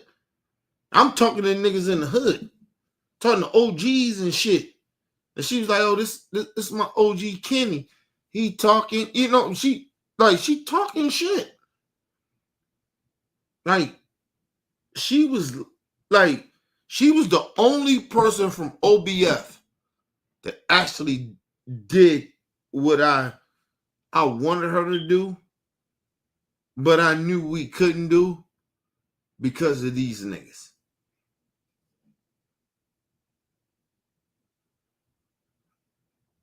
Like, we couldn't do it because of these niggas. And that goes to everybody in OBF. You niggas wasn't built for what she was trying to do. And what fucked it up even more, I knew it, but I still roll with y'all. I still roll with the niggas that couldn't do it. You know what I mean? I never, like I'm an underdog nigga. Like, T-Baby was on some other shit, bro. She was already, I pushed her to do whatever she was going to do, but if we would have all really genuinely got into what she was trying to do, you know how big OBF would have been? But you motherfuckers, it is what it is, man. Like I said, we lost T-Baby. Like, I'd never be mad at T-Baby because T-Baby was our spark. She was the motherfucker that she was going to be that motherfucker that pushed us. And I knew that. But motherfuckers in the family, y'all know how y'all do, man. T-Baby supposed to have been that person, man. And y'all just fucked that whole shit up with T-Baby.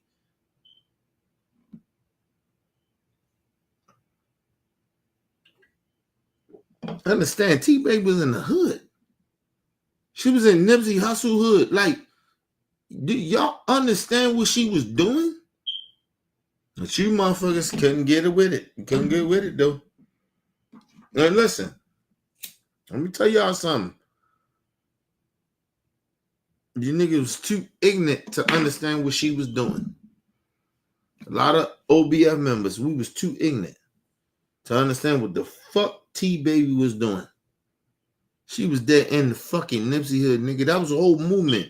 Nigga, he was the closest thing that came to Pac. I told y'all that. But, you know, you niggas, you know, it is what it is. Like I said, it's on y'all, man.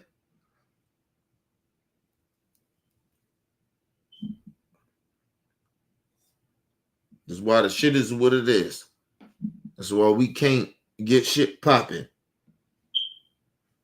A lot of you niggas can't accept and respect other shit. And I'm just being real. T-Baby was a spark. And y'all just let that shit go. Because y'all had your own agendas and shit like that. That shit was crazy, bro. And I see why she left. I understood why she left. Miss.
All right, people, we back.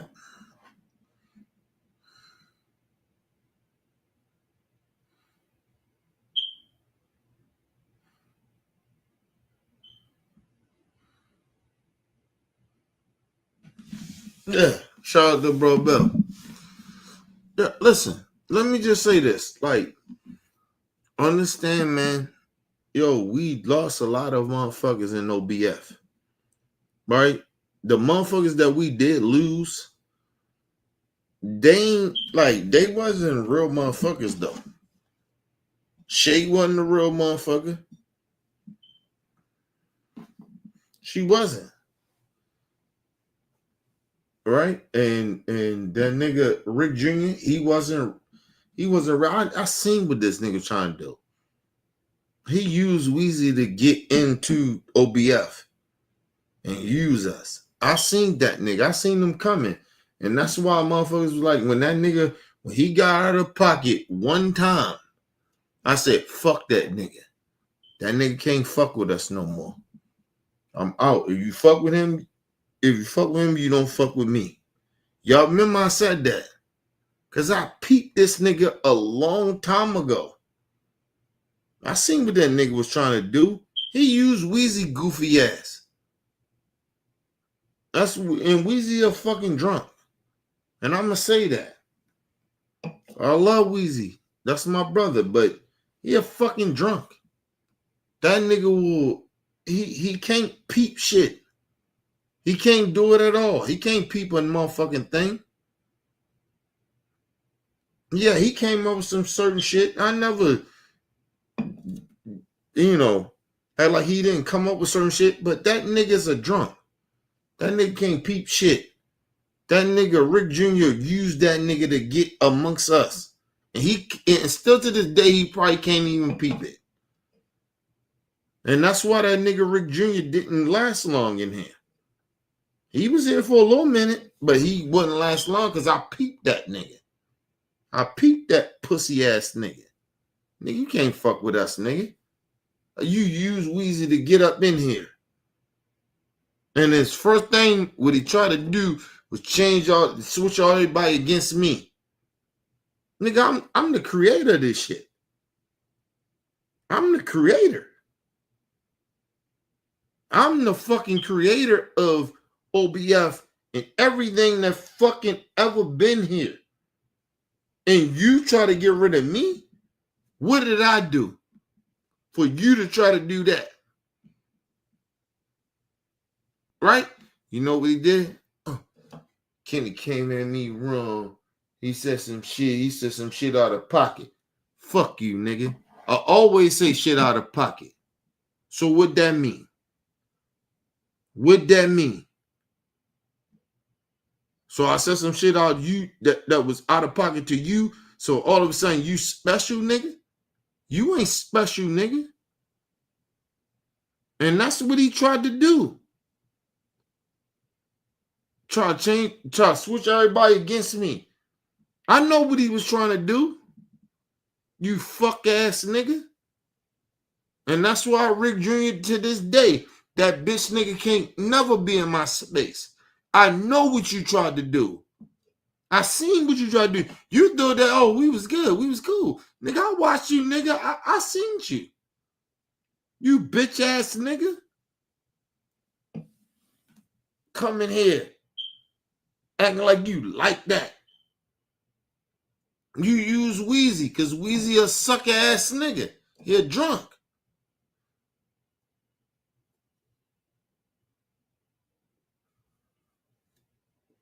I stand on that shit with Weezy. Weezy a fucking drunk. He let your bitch ass come up in here, and I let you too. But nigga, the one thing about me, nigga, I think way past that drunk shit. Nigga, you can't play me like that. You play Weezy, but you can't play me. I seen you. As soon as you got out of pocket, nigga, I got your bitch ass out of here. And what I tell that nigga, matter of fact, not no nigga, I told everybody. You see that nigga Nick, he rolled out because he a bitch ass nigga.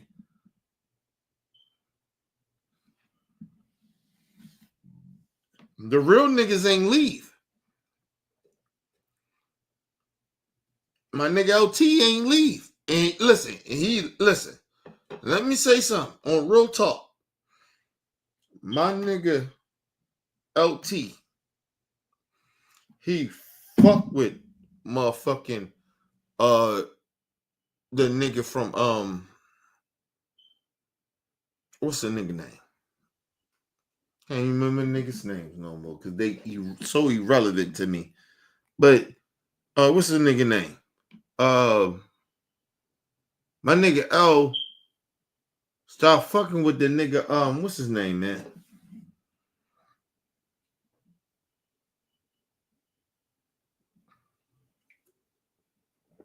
He thought we would give a fuck about him too. That was the crazy shit about it. Like, nigga, we don't give a fuck about you, nigga. We OBF, nigga. We'll get over you at a while. What's the nigga name? I'm sorry, y'all. What's his name? What's the nigga name? Y'all tell me in the chat. No, not Cali. No, not Cali. Fuck Cali. Fuck Cali. Cali a sucker nigga. We've been on Cali been a sucker nigga for a long time. Cali ain't been like that. He ain't been like that a long time. Him and that nigga,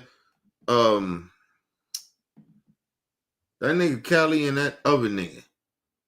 What's the other nigga name? So I forget these niggas' name. That's why I said these niggas ain't even relevant to me.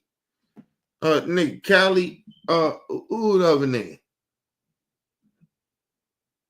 Oh, no, I'm sorry. Yeah, nigga, fuck them niggas. Fuck them niggas. Like I said, fuck them niggas.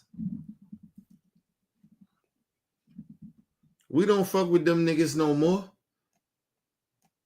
We don't fuck with them like that. And that's what I be trying to say to niggas. Like, yo, we don't fuck with these niggas. Like, yo, These niggas was niggas that like they was the beginner niggas, right? They was niggas that was a part of this OBF shit from the beginning, right? You notice they ain't here no more. And that go for motherfucking Weezy. We don't even talk to Weezy no more. That nigga drunk. That's what I try to tell y'all. Stop acting like these niggas is like that. If Weezy wanted to be a part of the OBF, he'll stop being a fucking drunk. That nigga been fucking the OBF movement up for a fucking long time. Every time he brought the nigga Rick Jr. in. He brung him in. You know, and you know me, I'm like, all right, this Weezy. I fuck Weezy like that. At the time, I'm like, all right, everything good. You bring the nigga in, all right, Weezy, I got you, he good. Come find out that nigga a snake. The whole time this nigga was sitting there, he was sitting here, plotting on the family. Even Weezy goofy ass, trying to act like he was trying to get along with everybody and shit like that, but then kind of find out, when the nigga get real, he talk to a real nigga. When I tell that nigga that the shit go left, nigga, fuck you, nigga. We this what it is. What happened? What happened, y'all? Why that nigga Rick Jr. ain't say nothing else? I'm sorry. He did say, because I didn't text him. I probably did by mistake. The nigga hit me up. Was talking about, oh, yo, what's up, Kenny? Nigga, I don't fuck with you. I don't fuck with none of you niggas like that. I don't fuck with you niggas. I don't know why them niggas don't not understand that. I do not fuck with you. My niggas I fuck with, and listen, let me be very, very clear who I fuck with, right? Because I don't want to make this shit uncomfortable for people.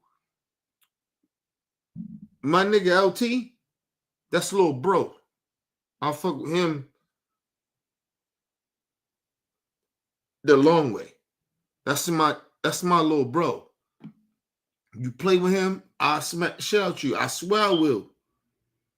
Don't play with my little bro like that. That's little bro. That's my little brother. Don't play with him like that. You ain't never heard me say, "Oh, my wife I had a feeling about LT, but she was, she felt a certain type because it won't happen because he my little bro. That's little bro to me. You don't play with him like that. That's my little brother. Am I lying now? Am I lying? Say it in the chat, L. Am I lying? Yes or no?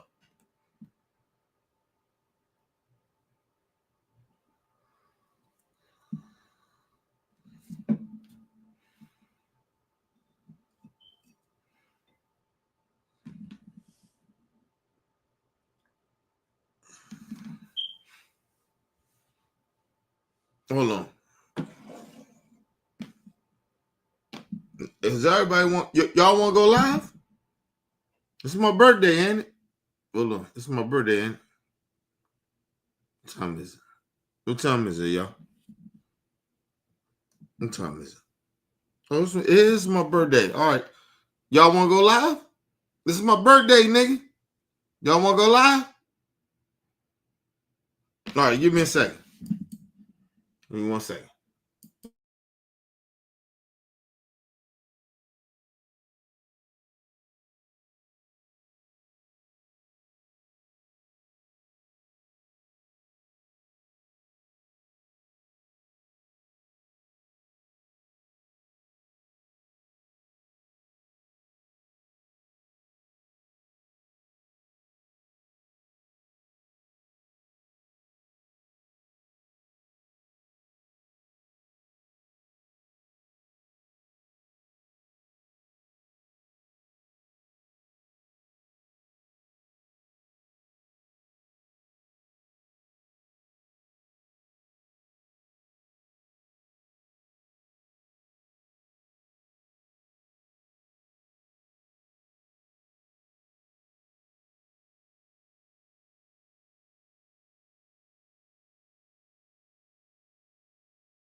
All right, y'all, I'm back.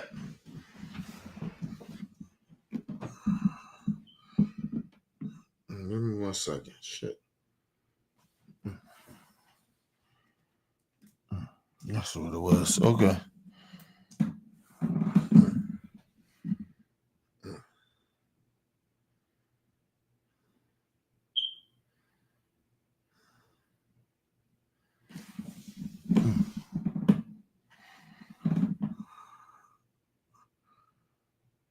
Trying to get y'all to call in. Hold on. Give me a second.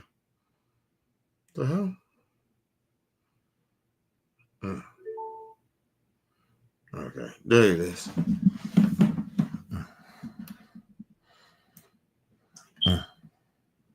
Left channel, right channel. All right. Go ahead and call in, y'all. It's my birthday, nigga. Call in, nigga. Appreciate you, bro, Bell. Appreciate you, LT. Love y'all, man. Go ahead and call in, man. My motherfucking birthday, man. Come on, call in.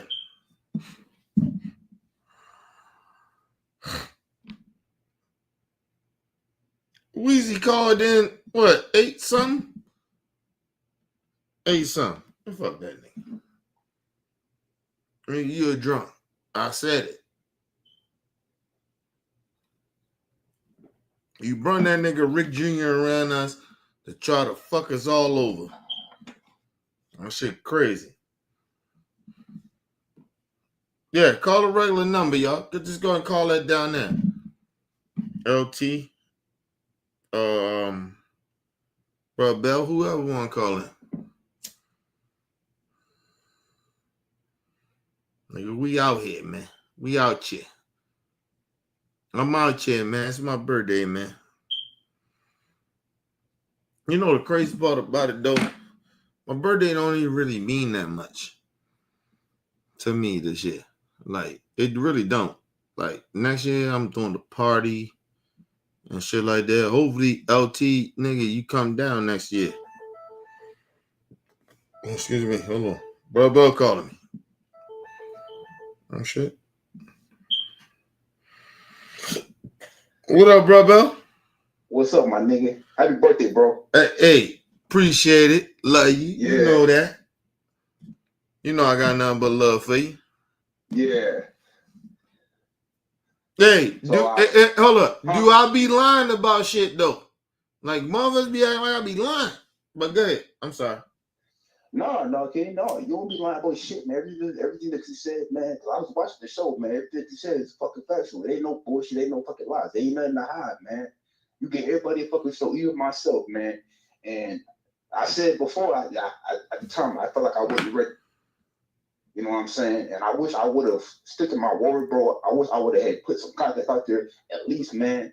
You know that, push the channel to make the channel grow. You just shit wasn't. like that. You wasn't ready. So I don't mean cut you off. So I was take Good. I'm sorry. responsibility in that.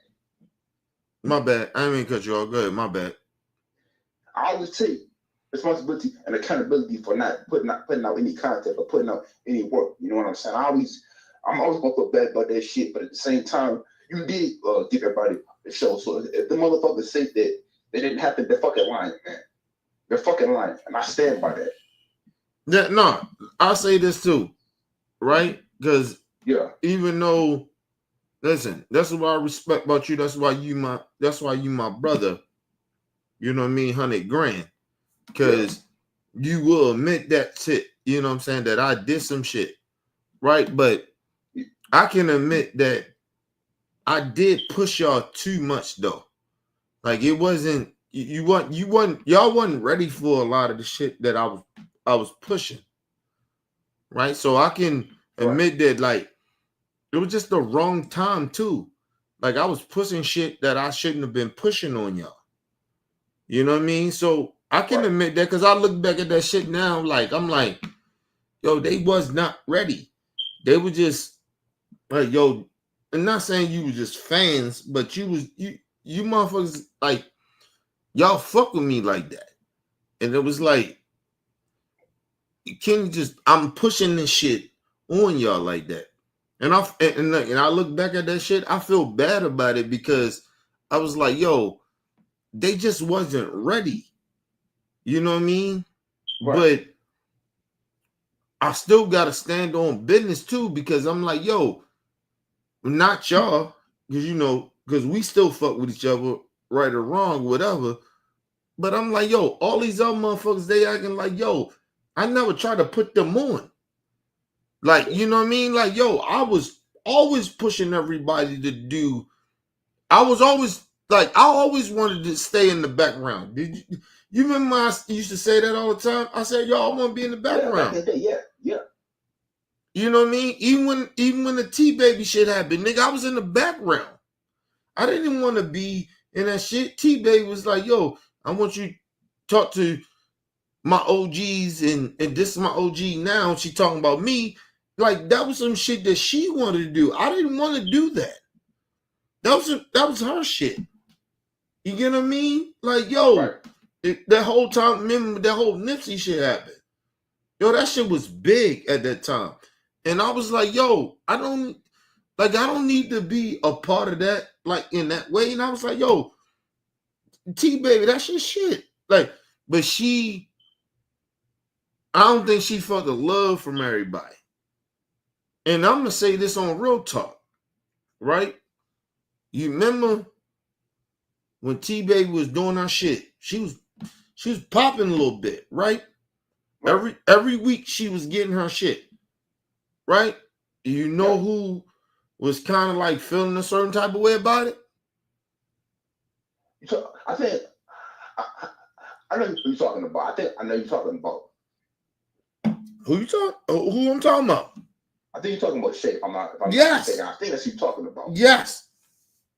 Shay was feeling a certain type of way about that. And I stand on that shit. Shay was feeling a certain type of way about that. T-Baby was getting all that shine out of everybody. It wasn't like, yo, you gotta think about it. When she was doing her thing, right? Right. Only motherfucker that really was getting shine like that was me, right? Because I was producing the shit, right? Because you notice I was behind the scene. I didn't want to be in that shit, but T-Baby was getting her shine, right? And at the same time, nigga, she had a community. That whole movement with Nipsey in the community, she had that. I ain't want to take nothing away from her. You know that I ain't even want to be involved. I'm behind the scenes, like, let her ride. But then I was telling everybody else, like, yo, motherfuckers, y'all come in the chat. Show our love. Show who our family is. Like, show what we do. Like, do you understand that, bro, Bell? Like, they fuck T-Baby shit up, too. Like, you know what I mean? Motherfuckers fucked her shit up, bro. Because she was supposed to be bigger than me. She had a movement. Like, she had me, but she had her own movement with that whole Nipsey shit. She had her own movement. And a lot of motherfuckers, Shay, a lot of motherfuckers, not just, I'm not saying you, but a lot of motherfuckers was not showing her love like they supposed to. You feel me? Yeah, well, I mean, I ain't gonna lie. I was watching her shit back in the day. I ain't gonna lie. I should have been in the chat, you know what I'm saying? Now, I'm gonna take some accountability for that. Because, you know, I don't feel like I gave the proper respect either. So I'm not gonna sit there and act like I'm not guilty for shit either. You know what I'm saying? I'm gonna be 100, man. Right. And man up and man up. If I fucked up, man, on some shit, I'm gonna own it. I ain't gonna just sit there and say, well, you know what? Yeah, because you was mad at me. You was mad at me. Oh, fuck shit. If I did some fuck shit, yeah, I'm gonna own it. Yeah. There was a lot of fuck shit going on at that time. But like I said, she was the star. She was the motherfucker that outside of me that was going to do big.